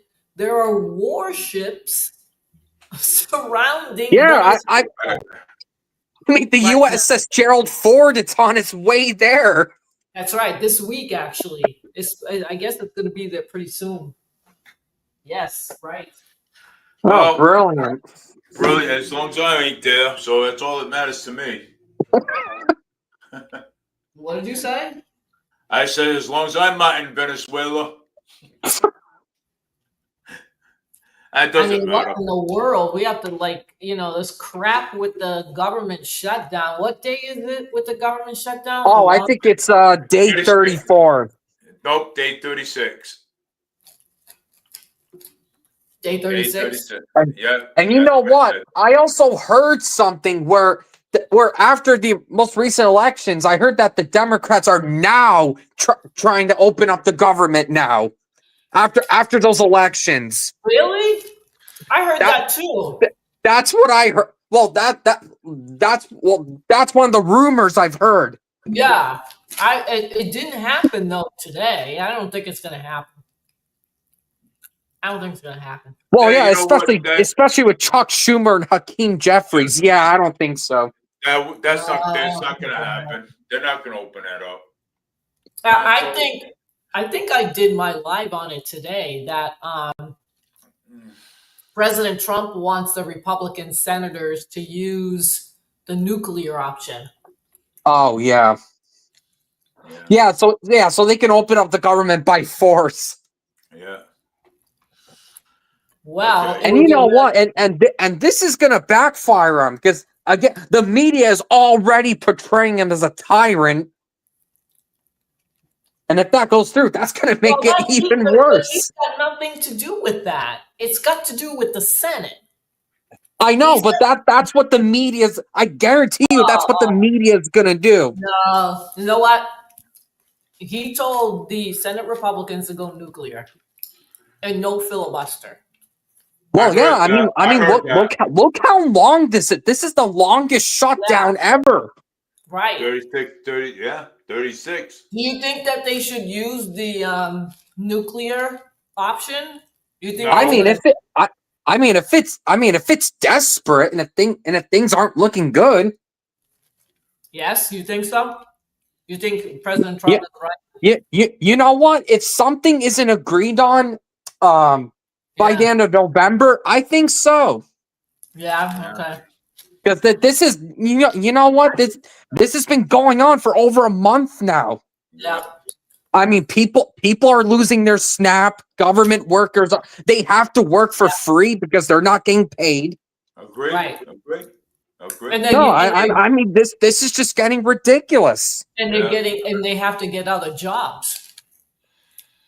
Well, yeah, they have no choice. Right. Yeah. Because they have to pay their bills. Right. I think that they should use the nuclear. I think they have to Yeah. go nuclear. I don't think they have a choice. No, they don't. And like I said, if they don't agree anything in the next few weeks, yeah, they should. Yeah, you know what? I'm gonna at some point plan on calling these Senate Republicans and tell them to go nuclear, to use the nuclear option. I think they should. Even though we don't want them to do it, but I think they should. Yeah, and I guarantee you, the media is going to call Trump. It's going to call Trump a tyrant for that. I'll put a bet on that one too. They're idiots. Because that's what the media is already doing. Yep. Yeah. They are. I thought they are. They're literally calling him a tyrant, a king. The No Kings protests. Well, yeah. Oh God, we already established that. Yeah, already. I mean, this is what the media's been doing ever since January. Oh, he's a tyrant. Oh, he's a king. He's right. You know, if he They're was still saying that. Yeah, people are still saying that. There was just another No Kings protest around here. I mean, recently the media has called President Trump a king, still a tyrant. If he was still. Hold on 1 second. Let me speak. If he was a king, he'd be a monarch, right? Right, James? Yes. And if he was a king, if he was a monarch, we wouldn't even have any protests. He wouldn't allow it. He wouldn't allow this. So, I mean, and even President Trump said, he says, I ain't no king. He says, I don't know what they're talking about. Trump barely has any power himself. Right. And Mara Healey is the one that doesn't like protests. Michelle Wu, too. Yeah. Well, Michelle Wu is against the pro-Palestine protesters. Wow. She is? She is? She recently cracked down on them. Yeah. Wow. I guess because of all the college stuff with the college pro-Palestine supporters. Yeah. Wow, she doesn't like that? Wow. I don't know why. I wonder why. That's shocking. That's wild. Yeah, but her of all people. And her, we call her a communist, and she doesn't like. Holy crap! Damn. So I mean, she's a communist. Yeah, I don't like her at all. Mayor Wu. Yeah, she's that a snake. Which Wu ran unopposed. Yeah, you believe that? Yeah. Because Josh Kraft dropped out. Yeah, he got paid. That's what happened. How many people voted in Boston? Does anybody know? I can look it up. Hey, Annalisa, do you think Kraft got paid? No. This is crazy, man. Some people have said that. Yes, they have. He doesn't need the money. He's got money. No. I mean, look who his dad is. Robert Kraft. He owns the Mayonnaise. Yeah. Corey said you need to get rid of the senators and representatives and make the president king president. That'll never happen. Just need to get rid of and representatives. Yeah, it looks like 84,000 people voted in Boston. That's it? Wow. Yeah. Yep. 78,384 went to Michelle Wu. And there was around and there's 5,696 write-ins, and that's it. That's it. That is literally it. She ran unopposed. And I thought my election was bad. This is not democracy. Running unopposed. But no, her party is saying, "Oh, we're fighting to keep democracy alive in this country." We're not a democracy. Yeah, Michelle Wu just ran unopposed. That's how she got in. Just like Kamala Harris, who so happened to become the presidential nominee with no votes. Oh, Yeah, not one person voted for her. She got in by a convention. These people at the No Canada. All right, man. It's already 9:05. I had enough for today. Oh, I didn't even know. Yep. Yeah, and I did get carried away a bit earlier. That's all That's right. all right. That's all right. I ain't I worried get about carried it. away too. We all I get carried away too. That's all right. Yeah.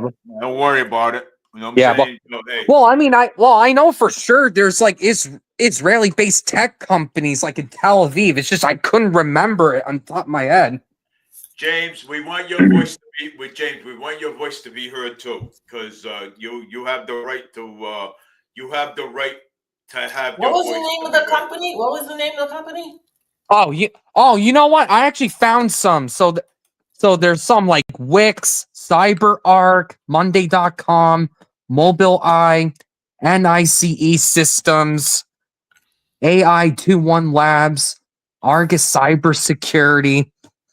Yeah, there's some like K Health. Yes, some of them have really funny names. But you know what it was? I didn't hear her also say to sustain itself. I actually didn't hear that. Okay. They don't have enough to sustain themselves. Yeah, they're a small country. Yeah, but I didn't hear that part. But they don't have resources like we have. We have oil. We have production. Yeah, we're a bigger company. I mean, a bigger country. We have a lot of things that. Yeah. A lot in this country, and there's a lot of money here. So Israel doesn't have that. They don't have it. So they use. Yeah. I mean, we've already given them almost $18 billion of our tax money. That's a lot of money to be going to a foreign government. And do you see anybody helping us right now with these SNAP benefits? Because we don't. Nope. All right, look at this. My wife just put something up. She says these people at the No King protest are all butthurt because they expect Trump to fix the SNAP issue entirely, which is unilaterally only a king can do. Which only a king can do. Yeah. Only a king. Those No Kings protests were.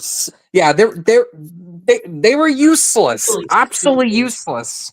It's really stupid. It's just. They come down and embarrass themselves. Stupid. Hey, at least they were peaceful. Yeah, at least they didn't cause trouble. At least. No, except the one at Swampscott he got nailed. Oh God. Oh boy. Yeah. And of course it was in Swampscott of all places. Of all places. He attacked the guy with the Trump blow up suit. Yeah. Yeah. Did he think that Trump was there? I know. Oh, he kicked him in the butt. He went flying. Oh my God. That's assault. That's assault right there. Oh yeah. They took him to court. They did take him to court. Yeah, the guy went to court. Good for him. And I hope he has to take anger management classes. Well, you'll learn not to kick people in the butt. Oh my God. If he likes butts that bad, he should kick himself in the butt. God, man. These people, yeah, Oh, I'm that telling kid, you. that guy in that costume just went face first, right down to the ground. Wow. Luckily, he had that costume on. He would have gotten hurt. Yeah. Yeah. He would have gotten hurt for sure. For sure. I mean, well, they. What do these people do? They hate Trump that bad, so they go after a guy in a costume because he's dressed up like him. Yeah, I couldn't figure that one out either. It's like, are you attacking the guy because you don't like Trump? Or are you Yeah. attacking the guy because you don't like the protest? I don't know. Well, and Elisa, you know what I would do? A guy that does that to somebody with a Trump outfit, and he goes, just if I was a judge, I would ask him. I would say, hey, did you attack this man because you don't like Trump, and just because he had a Trump outfit on, or you just don't, you just didn't like him, period. You know what I'm saying? I mean, I would ask those questions. I would, honestly. And just imagine being the jury in that case. Yeah. just imagine you get summoned to jury duty, expecting to be involved with a normal case, and then you see this. I don't think it went to the jury. I think it was just the magistrate. Oh my God. Oh man. But that's all right. Something. The guy's all right. His butt's gonna hurt a little bit because he got kicked. I can't wait. I can't wait to see what Mom Donnie's gonna do. You know that? Oh, Mom Donnie. Oh my God. You know what? I'm calling it right now. Mom Donnie's probably not going to do much. Yeah, you said that. I can't because all of his proposals have to be they have to be approved by the city council. Yeah, I gotta see this. And President Trump says he's not getting any funded at all from him. He said that. Bare minimum. He's getting the bare minimum. Yeah, the bare minimum. That's right. He ain't getting He says a lot of things, but he doesn't do it. I'm still waiting for Michelle Wu and Governor Healy to get arrested because I'm of waiting the for them to get sanctuary locked up. city status. I'm still waiting for that. Yeah, and that ain't gonna happen either. Because you know something? Because they ain't gonna get arrested. I'll be surprised if they do, but I mean. And Massachusetts is still a sanctuary state. That's right. Yeah. And Boston's still a sanctuary city. Even though all of these sanctuary cities, states, counties, all that violate federal law.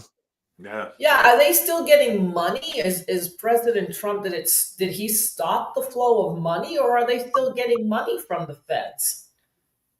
Yeah, I remember him hearing he was going to strip funding from that. Yeah, that's what I heard too. I wonder if he really did it though. I hope not. Yeah, if he actually did it, or if it was all political theater. Well, yeah, like what he said about Mamdani. He said he's not going to give him the federal money. It's only the bare minimum. Let's see if he does do that. Let's see if he does. Yeah. He should. If he doesn't, he should. That should be. And what about that guy from Florida? He said that he could be deported because of his immigration application, that he lied on it. Could be. Yeah. I'd like to see that one. I'd like to see that. Yeah. I think Chris said it too. But it's like 9:13 already. Oh, let's see. Oh, no, the Trump administration has not successfully stopped funding for sanctuary cities. Its efforts to do so have been repeatedly blocked by federal courts. Oh, come on. God. That's why. It seems like he is trying to get this through, but it hasn't happened yet. But you know what else, too? The Supreme Court's hearing the tariffs today. Yeah, well, Thomas Massey actually pointed out and said that tariffs historically have been decided by Congress. Yes, I heard that too. Yep. Isn't that something?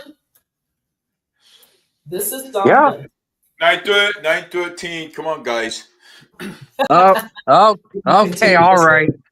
Yeah, and because I don't think Annalisa wants to stay on that late anymore. I don't. Yeah, and I should don't. We were on for 4 hours yesterday. Yeah, and I don't want to be 4 hours. Yeah, I don't want to be on for 4 hours today. No, it's almost 3. Yeah, so- but yeah, I did not hear the sustain itself part. That I didn't even hear that somehow. Who All cares right. about Israel anyway? That's Who cares about Israel? Who cares? Who Enough cares with about Israel. Israel? Who cares about Madani? Who cares about these people? Well, I mean, I would love to visit there one day and see all the historical sites there. Yeah, I'm sure you would. I mean, especially in Jerusalem. I mean, yeah, biblically, yes, because of that. But are you kidding me? They'll kill you. Yeah, Over there. I There's a have high to give. chance of you getting killed. I have to give James an exemption because James loves to talk. Because what? Because James loves to talk, right, James? He's really good at on. I'm telling you, man. All talk, no action. No. I mean, you guys, man. I'm telling you, both of you guys. Like, I'm just sitting here, just listening and learning. Yeah. all this stuff. We're both hot-headed. Yeah, so you're both hot-headed, both of you. That's all right. But James, no hot feelings about the debate that we had over here a little bit. Yeah. That was fun. So hey, like I said, sometimes we can agree or disagree. You know what I'm saying? It's not a name of big the game. deal. Thank God it's not a big deal. It's not a big deal. Not on this show. It's not a big deal. It's not a big deal. Nope. So, and Annalisa likes a debate, you know what I'm saying? So she loves the debate, you know what I'm saying? She'll debate anybody. She'll debate anybody. Don't get me going. So I'm telling you, man, you got yourself a match there. But hey, you know something? Hey, if any debate happens, all right, I would love it. Hey, I would love to see like a civil debate. You know what I'm saying? Like back and forth. Okay. All right. Well, okay. Well, you pick it, Dave. You pick the question and we'll debate. Hey, you know what? You know something? Next week I'm gonna have James come. Well, you know what? Thursday I'm gonna have James come on, and you're gonna come on, and I'm gonna pick the question. Okay. I'm gonna search. Yeah, but we have to disagree on it, though. We have to disagree. So, yeah, it's not something that we agree on. Yeah, we agree on a lot of things. So you have to find something. What do we disagree on? I don't even know yet. Well, I mean, I know you guys. I don't know what it is. Well, you guys. Well, I mean, we're different politically, so. Yeah, so he's different. Well, yeah, but what do you disagree with? That I would agree with, and he disagrees with. Like what?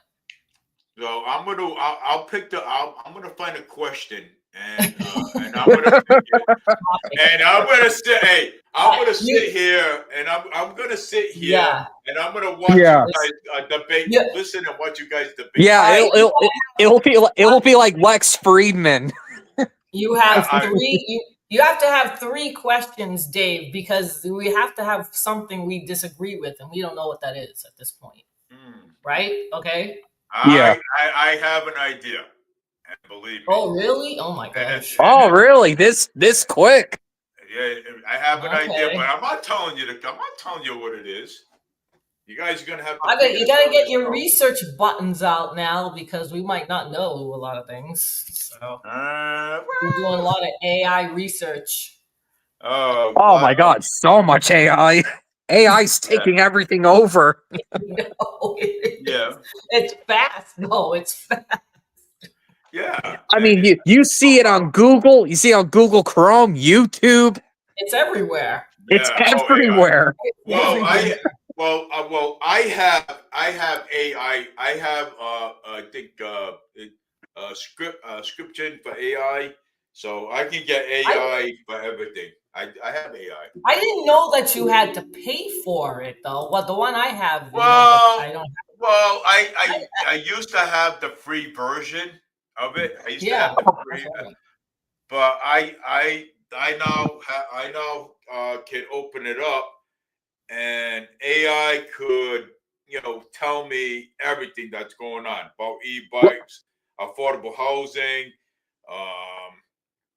create forward city plans, press pass What's the difference requirements. between having a paid AI and a non-paid AI?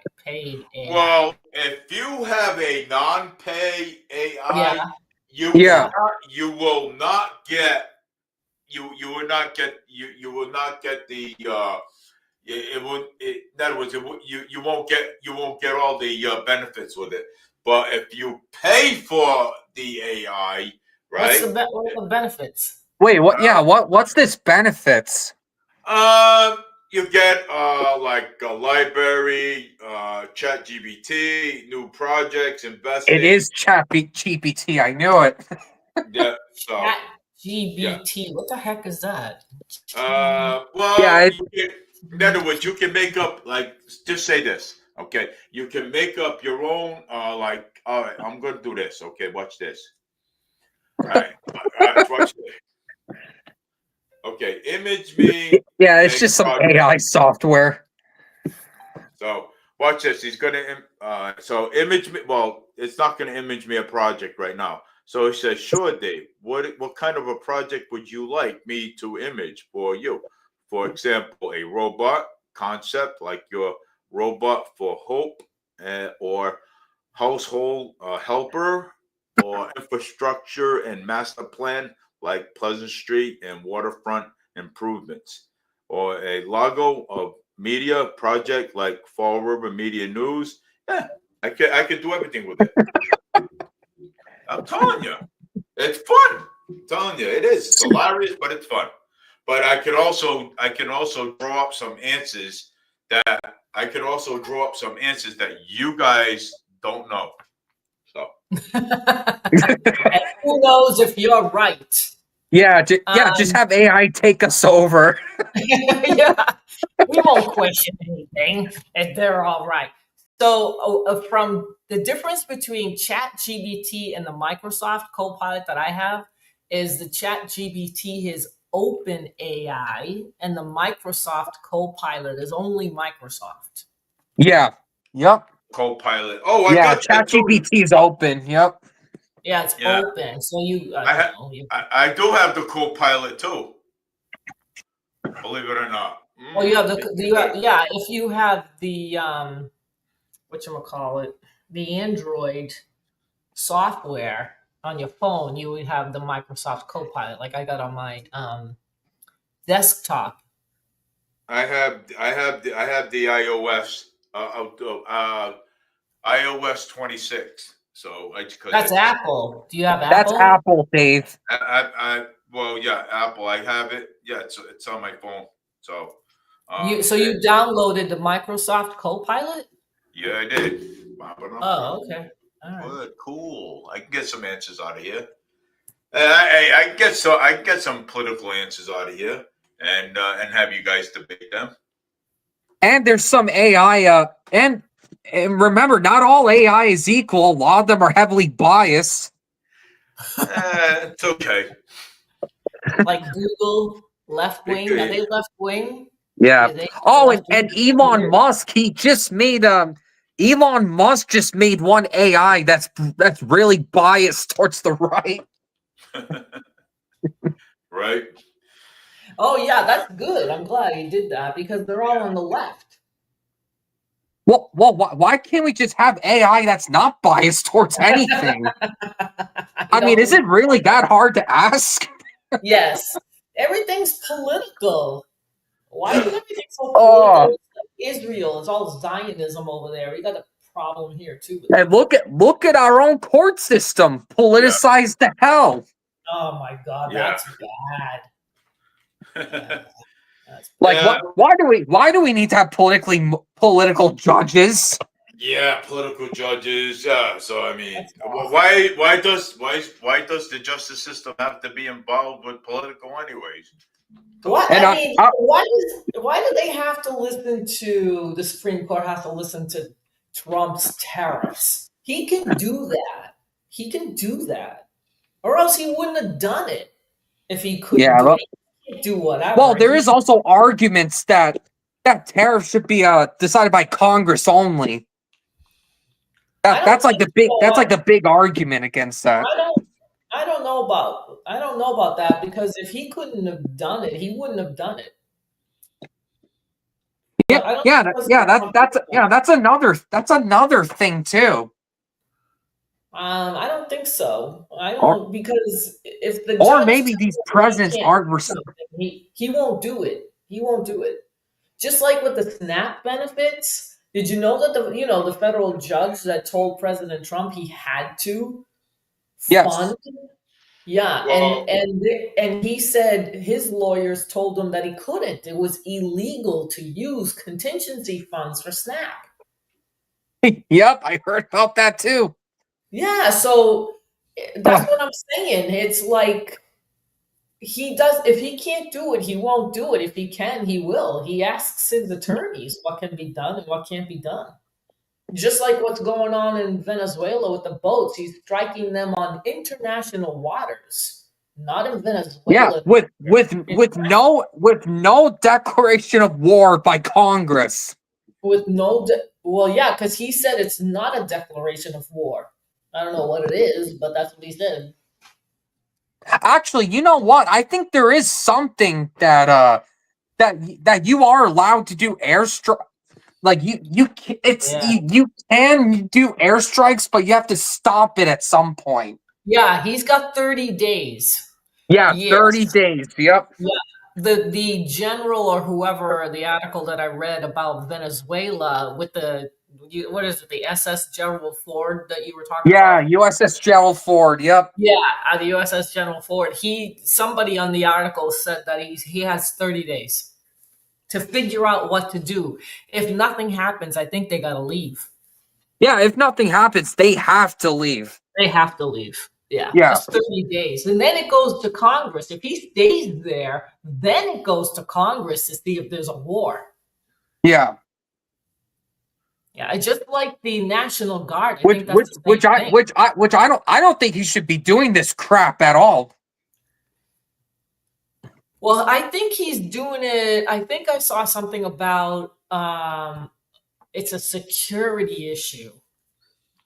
It's a security risk or security issue. That's why he's doing it. Yeah, but we don't know if these boats actually have drug dealers in there. We don't know. Yeah, well, that's the other question too. But he says that there are. Now, I don't know how he knows that for sure. Maybe he has some intelligence that they're not telling us. I mean, we don't know everything. We're not going to know everything. We never will. Oh, of course not. We can just make assumptions, and I don't know. I think he's doing it for security reasons. I think I got one for you guys. Let's try this one. Geez. Okay. Let's okay. So let's try this one. So this is going to be about tariffs. Okay. And okay. I already know the answer to it, and There's no answer. Oh, God. No, but listen. Okay. All right. So all right. So James. Okay. Yeah. Do you think that that tariffs are raising taxes? Tariffs. Okay, let me speak.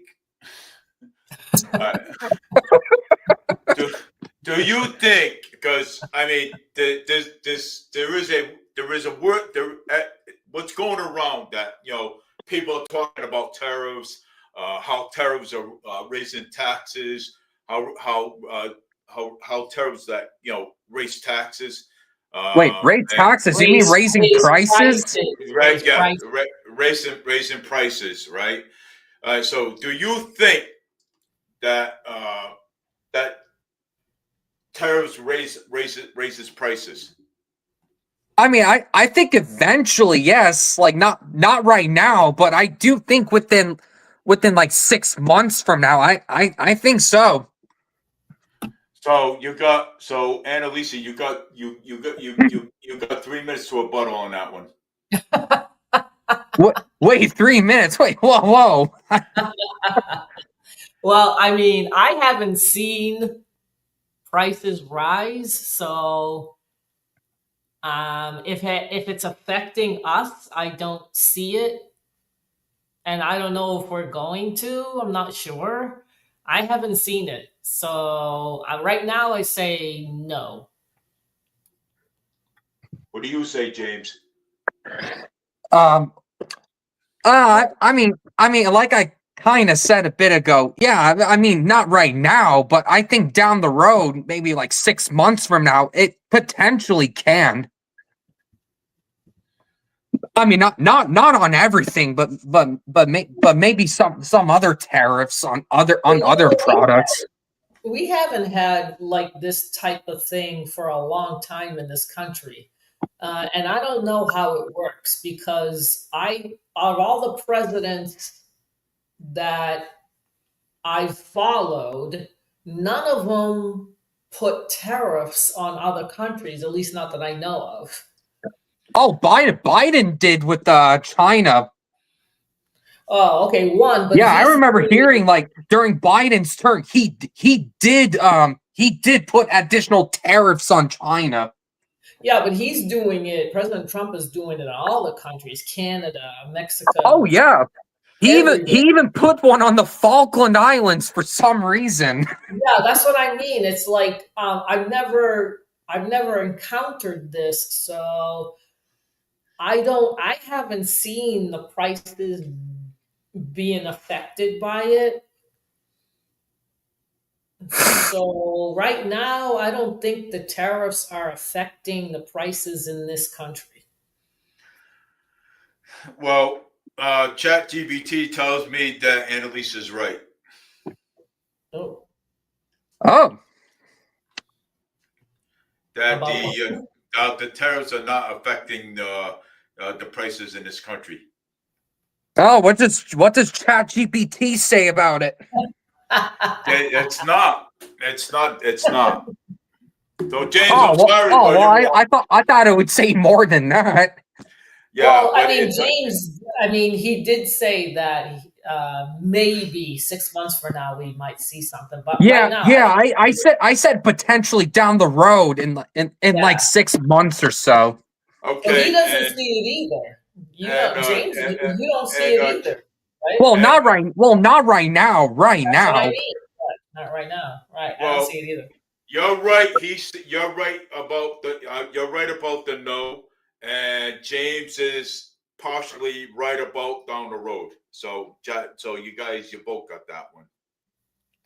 Yeah, I mean, I like I said, I don't remember any of this, so I really don't know what to say. I just don't see it right. And plus, those tariffs are just recent too. Yeah, right. Like they're very recent.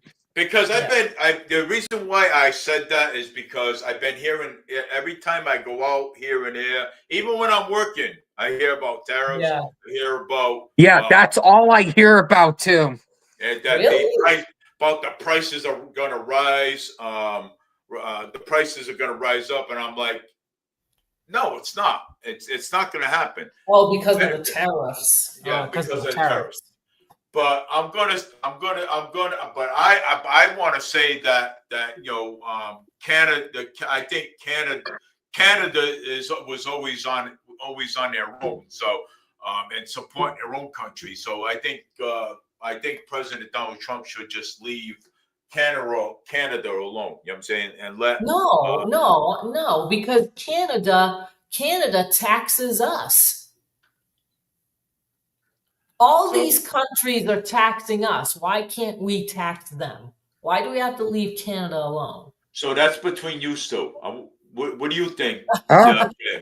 What do you think, James? Do you think that we should leave Canada alone because Canada taxes us? Well, I mean, just like she said, I mean, if they're taxing us, but we're not getting anything out of it, I don't think that's okay. No, but it's not okay. But hold on, Annalisa. But do you think that that Donald Trump should just leave it alone? No. Well, I mean, if it's unfair, then no. Right. That's right. Okay. They're mad. But what I heard is that America and Canada just recently agreed with something like that. What it is that these countries are not used to a president that taxes them. That's why they're pissed off. That's why they're mad, is because the United States has never done this or hasn't done it in a very long time. I don't know, whatever it is, but they're mad. Because President Trump is doing something that hasn't been done in a very long time. And I mean all over the world, not just China. I mean, everywhere. Yeah, it's all over. It's all over. No, I don't remember a president doing this, but I didn't know that we were getting tariffs, that they were doing it on us, but we weren't doing it to them. I'm like, well, what the hell is that? That's not fair. Well, or uneven tariff rates. Yep. Yes, that too. Yeah. So which is why there's been a lot of reciprocal tariffs recently. Yeah. Basically meaning that there has to be like the same percentage of tariffs between us and other countries. Yeah, that's another issue as well. So I got a question for Annalisa, because I think Annalisa knows the answer to this. I don't know, but I'm gonna phrase it the other way. Annalisa, do you think that we should keep Gulf of America, or we should change it back to Mexico? America. Keep it as you know what? Call it whatever the hell you want. No, I'm just saying. Do you think that we should keep it as Gulf of America, or put it back as Mexico? No, I say keep it. No, keep it. What do you say, James? Well, I mean, if America wants to keep calling it, then go on ahead. But I mean, if they want to, then go ahead with it. I really don't care. But if other countries want to call it the Gulf of Mexico, then whatever. Well, no, because I just really don't care about it. No. Because when I'm out and about, I hear a lot about that. Okay, I've been at work. I hear a lot about that. Yeah, people. Oh yeah. A lot of people have been talking about serious? that. Well, no, yep. I'm not kidding. That that they think that they think that that should go back to instead of Gulf of America, they should go back to Mexico. Okay. Why? Why? Well, I've been hearing that a lot around here too, because I got a lot of Mexican people that live. Oh, that's why. So they talk about that a lot. You know what I'm saying, around here. So and the Gulf got its name because the Mexican Empire used to control those areas where the Gulf is today. Yeah. With New Spain, and then after Mexico got independent from New Spain, that's where that Gulf got its name from. You want to hear something, guys? You want to hear something? You ready? Yeah. This is Mamdani. Listen what he's gonna do. Zoran Mamdani announces all-female transition team as he prepares for New York mayoralty. What does that even mean? Yeah, mayoralty. I don't even know what that means. What the hell is that? He's gonna have an all-female transition team. Can you imagine? Wow. I mean, it shouldn't. I don't know why the hell gender has to do with anything with this. No, just pick the most qualified people, regardless of gender. Oh, this is the Biden administration all over again. Oh my God.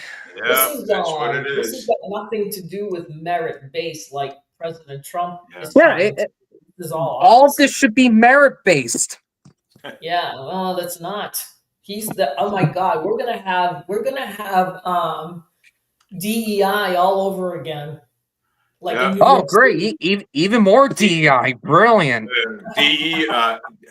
We're gonna have DEI in New DEI. York City, DEI in Boston, DEI in Fall River, Yeah, Massachusetts.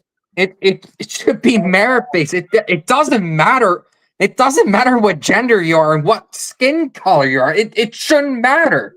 This is what. See, I was waiting to see what he was gonna do. This is what he's gonna do. This is gonna be Oh my gender, God. race-based, and we're gonna start seeing probably transgenders too in this administration. Watch. Yeah, I could see that going, but I have one more before I leave America. Wait, that's 4. All right, okay, all right. So okay, all right. So during the shutdown, right? We have the shutdown. Okay, everybody knows about the SNAP benefits, right? Yep. Okay.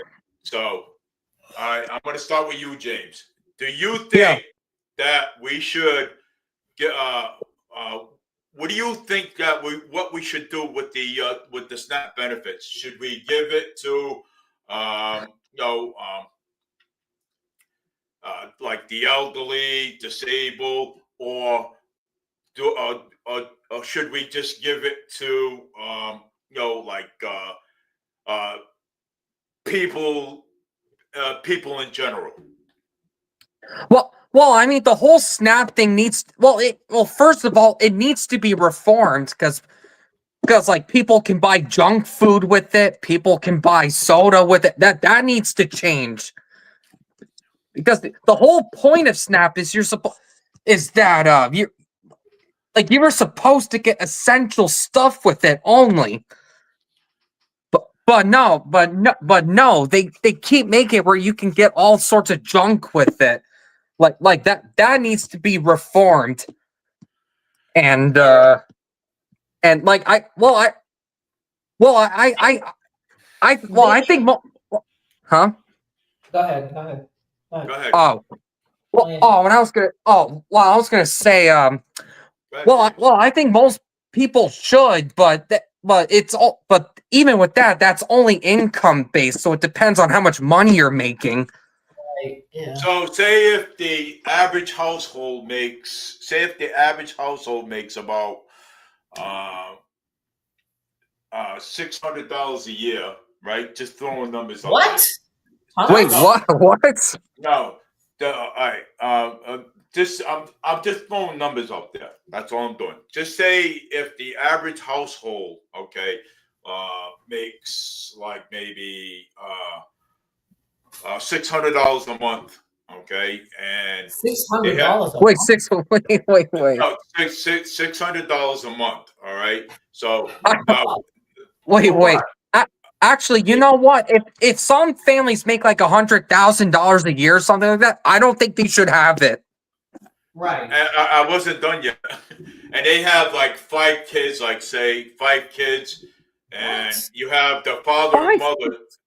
And if they have 5 kids, and it's just but the father's unemployed, and it's just the mother working, do you think that the person the person that has the 5 kids and there's only one income and going on in the house, and do you think that that person should have like should receive like maybe $150 in food stamps? Well, I mean, she has 5 kids. I think she should get more than that. I mean, there's no way you can survive 5 kids with only that amount. There's no way. Yeah. Annalisa, what do you think? Yeah, they should have the SNAP benefits. Yes. Yes. So Yeah, I mean, with 5 kids. So Linda just try this one right here. Linda put up. With Try $2,200 per month with a single earner and 5 kids. They're still gonna need it. They're still gonna need it. 5 kids? Are you kidding me? Yeah, Yeah, I mean, come on. I mean, the rent alone could be $2,000, depending where you are, and then you Yeah, got 200 left. and that's excluding utilities. Yeah, and or even if it's $1,800 a month, you got 400 left. That's not enough. Yeah, nowhere near enough. Yeah, that's just impossible. Yeah, but There's no way with five. If you're single and you make that, you can. I think you could get by even then, though. I mean, yeah, even then, just barely, like a few $100 left. It's still not enough, especially if the rent. If you're only making $2,200 a month, you're going to be starving, practically. Right. Just rent alone. So now, well, the average rent in Massachusetts, right? A 3-bedroom now would go for maybe if you had if you have like Section 8 or so, an average 3-bedroom will go for like $1,100, right, a month, right? And there's only one person. There's 2 people that live in a house, right? One works, and we both work, right? So James, do you think that we should at least get do you think that we should be qualified for for food stamps?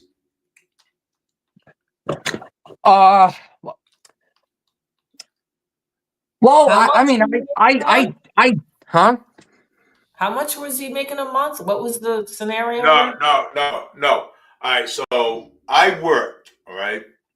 My son works. We both work for Stop and Shop, right? And we both get like I think $16.50 now because the minimum wage. So and so, do you think that I should be qualified for food stamps? Ideally, yeah. Okay. What do you think? I mean, unless if you're not making any other income. My rent's $1,100 a month. $1,100 a month. Yeah, and I think I don't know how many hours you work. Yeah, you definitely should. And I only work 15. I only work 15 hours a week. So you must be getting some supplement then from rent. Yeah, you have to. Yeah. I mean, sounds like a no-brainer. But even though I'm getting some supplement, right? Do you think I should be qualified for food stamps? No. What do you say, James? I say yes. Well, I say yes. Yeah, Annalisa says no. You say yes. All right. I'm not.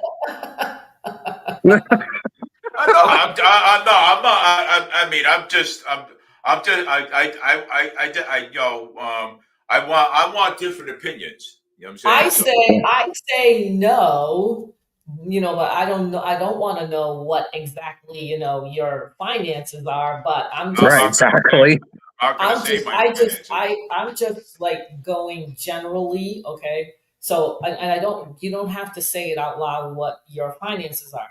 So, but if you are working part-time and your son is working, so you have 2 incomes coming in, and then you have supplement for rental, I'm thinking no, because you would have money left over for food.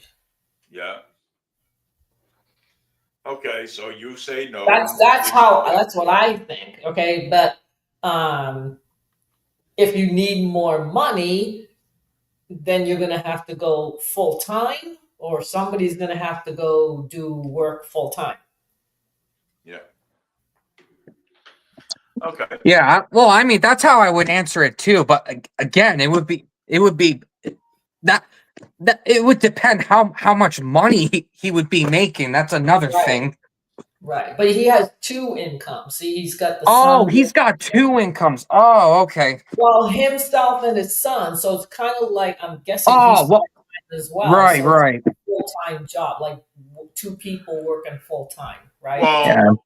well, it's part time, and James knows it's part time. Yeah, and So, because Right. So you got two part-timers, which is kind of like one full-time job, right?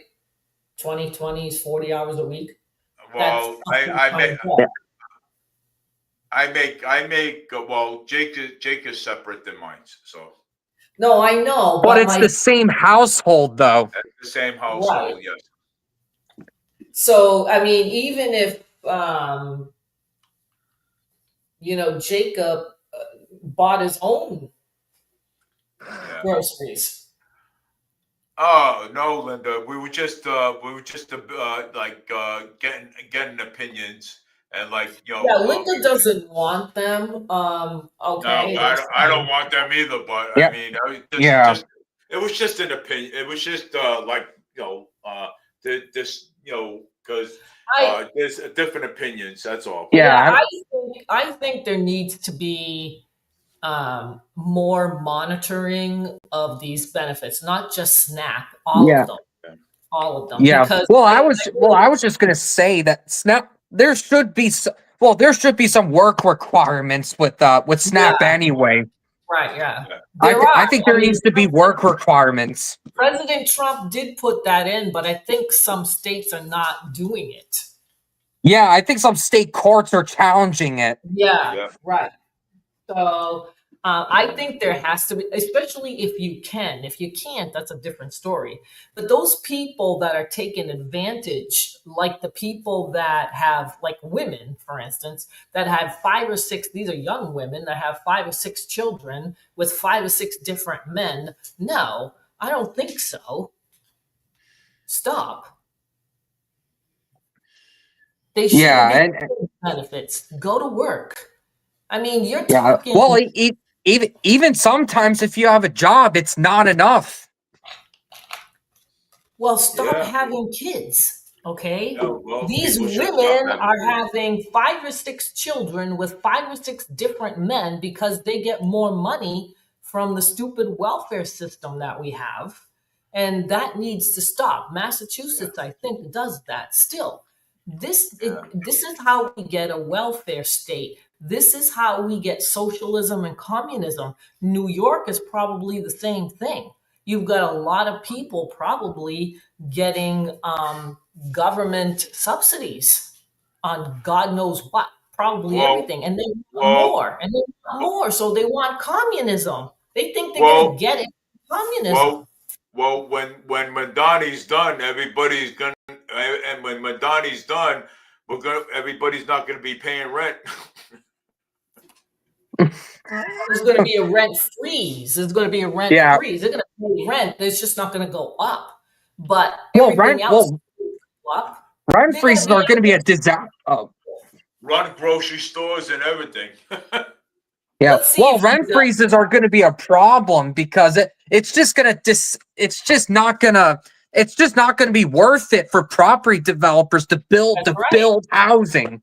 That's right. They're not going to be doing anything, right? Because San Francisco tried rent control years ago and it failed miserably. Right. Yeah. Well, rent control did fail, and it failed over here too, miserably too, when we had it. It doesn't work because cost of living always goes up. It never goes down. So if you keep the rent at $1,000 a month and your expenses go up $200 or $300 and you can't pass it on and you can't get any relief, that's it. Everything's going to go to pot. And don't forget, property taxes are ridiculous in those cities too.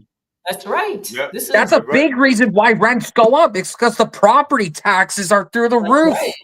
Yeah, and they're gonna leave. These people, these investors are gonna start leaving because it's not worth it. Yeah. They're not gonna have any taxes coming in. Mamdani, the way he's going, people are gonna leave. Did you hear what Governor Abbott said he was going to do if the New Yorkers go to Texas? He was going to he's gonna tariff that. Like, how are you gonna tariff a person? I don't know. Like seriously, how the hell are you gonna tariff an actual person for moving to your state? That is bizarre. Mondani's out of his mind. No, this is Governor Abbott in Texas. Governor Abbott. In Texas, yeah. Abbott, yeah. He said that if New Yorkers were going to go to move to Texas, that he was going to tax them. Wow. For moving to Texas. Wow. Which I'm pretty sure is that has to be unconstitutional to tax someone like that. What is that? Wow. Like that can't be legal. That's not right. That's wrong, man. I never heard of that before. Yeah, me neither. Yeah, that's crazy. That is bizarre. Okay, where the hell did he get that? Oh, and what happened with the Abbott? I thought he wanted other people in his state. Yeah. He doesn't want liberals. But now he's against it. He just doesn't want liberals there. Well, last time I checked, it's mostly registered Republicans moving there from blue states. Wow. No, you cannot impose tariffs or taxes on a person from moving from one U.S. state to another. That would be. I knew it. I knew that wasn't lawful. I knew it. He can't do that. He can't do that. No, he can't. What's he talking about? And Annalisa, I'm gonna tax you if you want to move to Massachusetts. I'm gonna tax you. I'm gonna hit you with the biggest tax hit. Oh my God! Wow. I'm tired. I'm getting tired now. So that's a pipe dream for sure. Yeah. Where the heck did you get that? I'm just gonna watch other you. people try to do that. Just watch. I'm gonna run for governor of Massachusetts, and I'm gonna tax Annalisa 5% if she wants to move to Massachusetts. 5%. And I won't come. Hey, You James, can keep it. James already in Massachusetts. Just say if James was in like Alabama, right? I would say, hey, James, you want to come to Massachusetts? Hey, I'm sorry, but I would have to tax you 10%. We don't want conservatives in Massachusetts, so guess what? We're going to tax you. I wouldn't do that. Yeah, and now with Texas, we don't want liberals anymore. We're gonna tariff them. That would be good. It's stupid. Yeah, we're gonna tariff them. What, 20%, baby? No, it's so dumb. It is. Yeah, it is. Well, look what Mayor Paul Coogan's doing. You know what I'm saying? I mean, what's he doing? What's he doing now? With the taxes and stuff, right? He taxes people all the time. You know what I'm saying? So God, I hope that the city council approves on. Yeah. Let it be Boomer. Let it be Boomer. Come on, God. We need Boomer, man. Yeah. We need Boomer back there. Boomer. I don't know if the recount's gonna do anything, but I hope it goes to Boomer's favor. Oh, I do too. Let me tell you something. Fall River cannot handle another 2 years of Mayor Paul Coogan. Oh man, I can't deal with him anymore. Well, I'll give the taxpayers some relief, but I'll charge them 1%. Oh no, and then I'll do 2% and everything. What the hell is that? And every time the city taxes go up, they don't tell us why it's going up. They don't ever tell us. No. They don't tell us when they don't tell the homeowners when the water taxes are going up either. So, yeah, water bill always goes up. Hey, what about the rainwater tax? Hey, when it rains out, okay?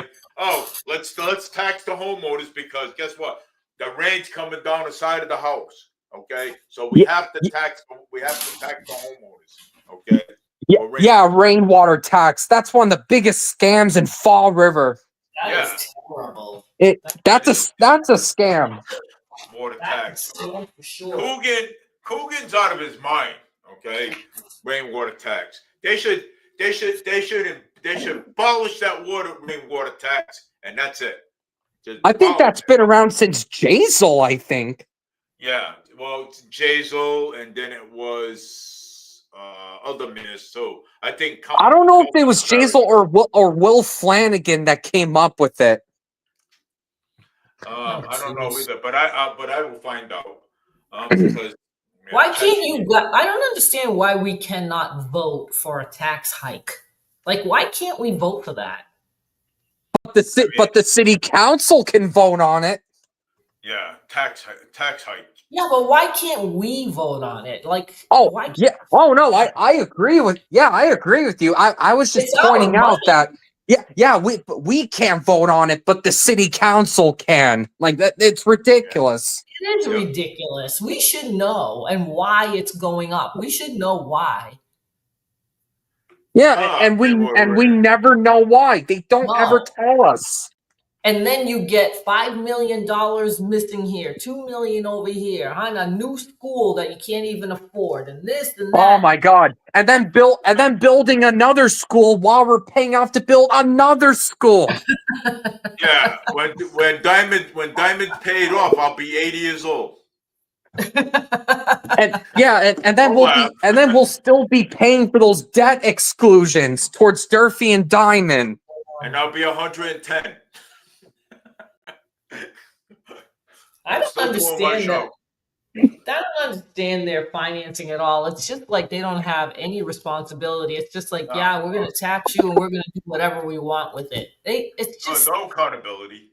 There's no accountability. There's no responsibility either. Like, Yeah, this is pay your money. People work for this. yeah. You know, be careful with it. You know, they don't care. And to think that Mayor Jazel Correa was better with that than Mayor Paul Coogan is. The actual criminal with the felony record did a better job with that than Mayor Paul Coogan. Yeah. Well, he's just the vice principal, so. No, he's just don't worry. He's just the vice principal. Hey, look, he's just a vice principal. He doesn't know anything about staff in the fire department. Okay. Oh my God. What the hell does a vice principal do? Hey, look at this. If you talk to him about school, he'll answer your question. But if you talk to him about staff in the fire department, he does not know anything about it. So That's so I don't know. I don't know why he's there. Well, I don't understand. Like he does okay. He does okay with the police department, but then with the fire department, nothing's being done with the fire department. There's videos that former councilor Ricky Tiff did. He recorded inside one of those fire stations. It's terrible. He did. Yeah, you can see like paint chipping away. You see stuff in disarray, mold. Yep. Yeah, it's terrible. So a vice principal does assist with budgeting, resource allocation, and school improvement planning. And I don't think he knows how to do that.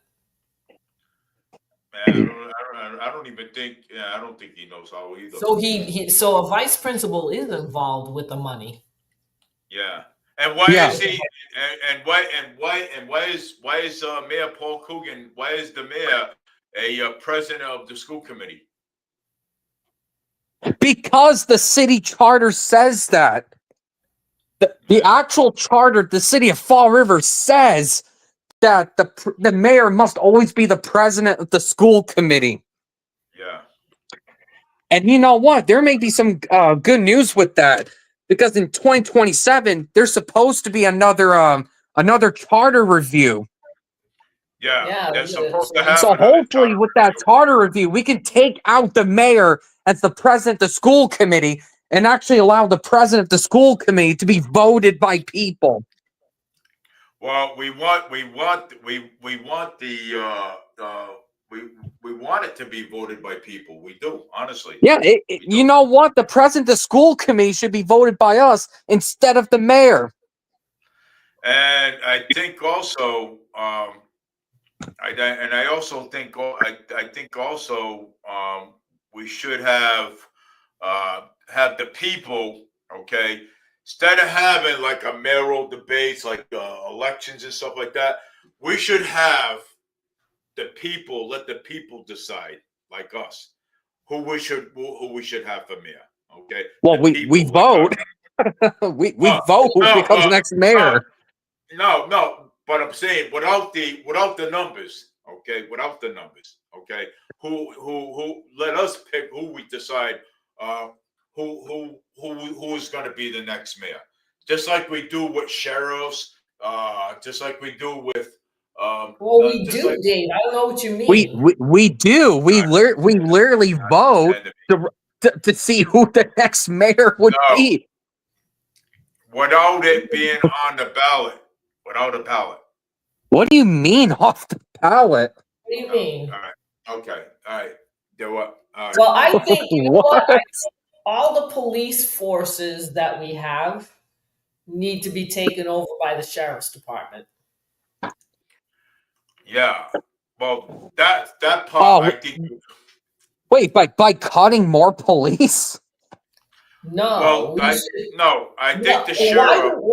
why are we paying for 2 law enforcement agencies? Yeah. Why? Why can't we have just the sheriff's department and have the deputies where they need to be? Well, actually, would the sheriff, would the state sheriff even have? Would they even have supplies to replace local police like cruisers Well, and instead of stuff? well, don't they have that? Or, well, that's what I'm saying. Instead of Well, the state police does, but I don't think they have anywhere near enough to replace all of the local police police departments. only does the highways, right? They don't do Yeah. anything else. So why do we have all these law enforcement agencies and they can't even curb crime? Why the sheriff's department is under the Constitution, not the police force. The police force is picked by the mayor, right? Yeah. Well, yeah. I mean, that's how it is in Fall River. Yeah. Yeah, they're all like that. So, but what she's trying to say is that maybe we could have the sheriff have the people vote sheriff in so that we have control of. Yeah. Or just let the Fall River police chief be picked in by us instead of just having the mayor appoint them. Well, that could happen too. That could be yeah, done. something so that they're accountable to Right. to the people in wherever they're serving, not accountable to the mayor or the board. Right. Yes. So that's why I say if the sheriff took over, the sheriff is accountable to the voters. And that's how it is. That's how it's set up in the Constitution. Yeah. Yeah. I mean, trust me, I get that, but I think we.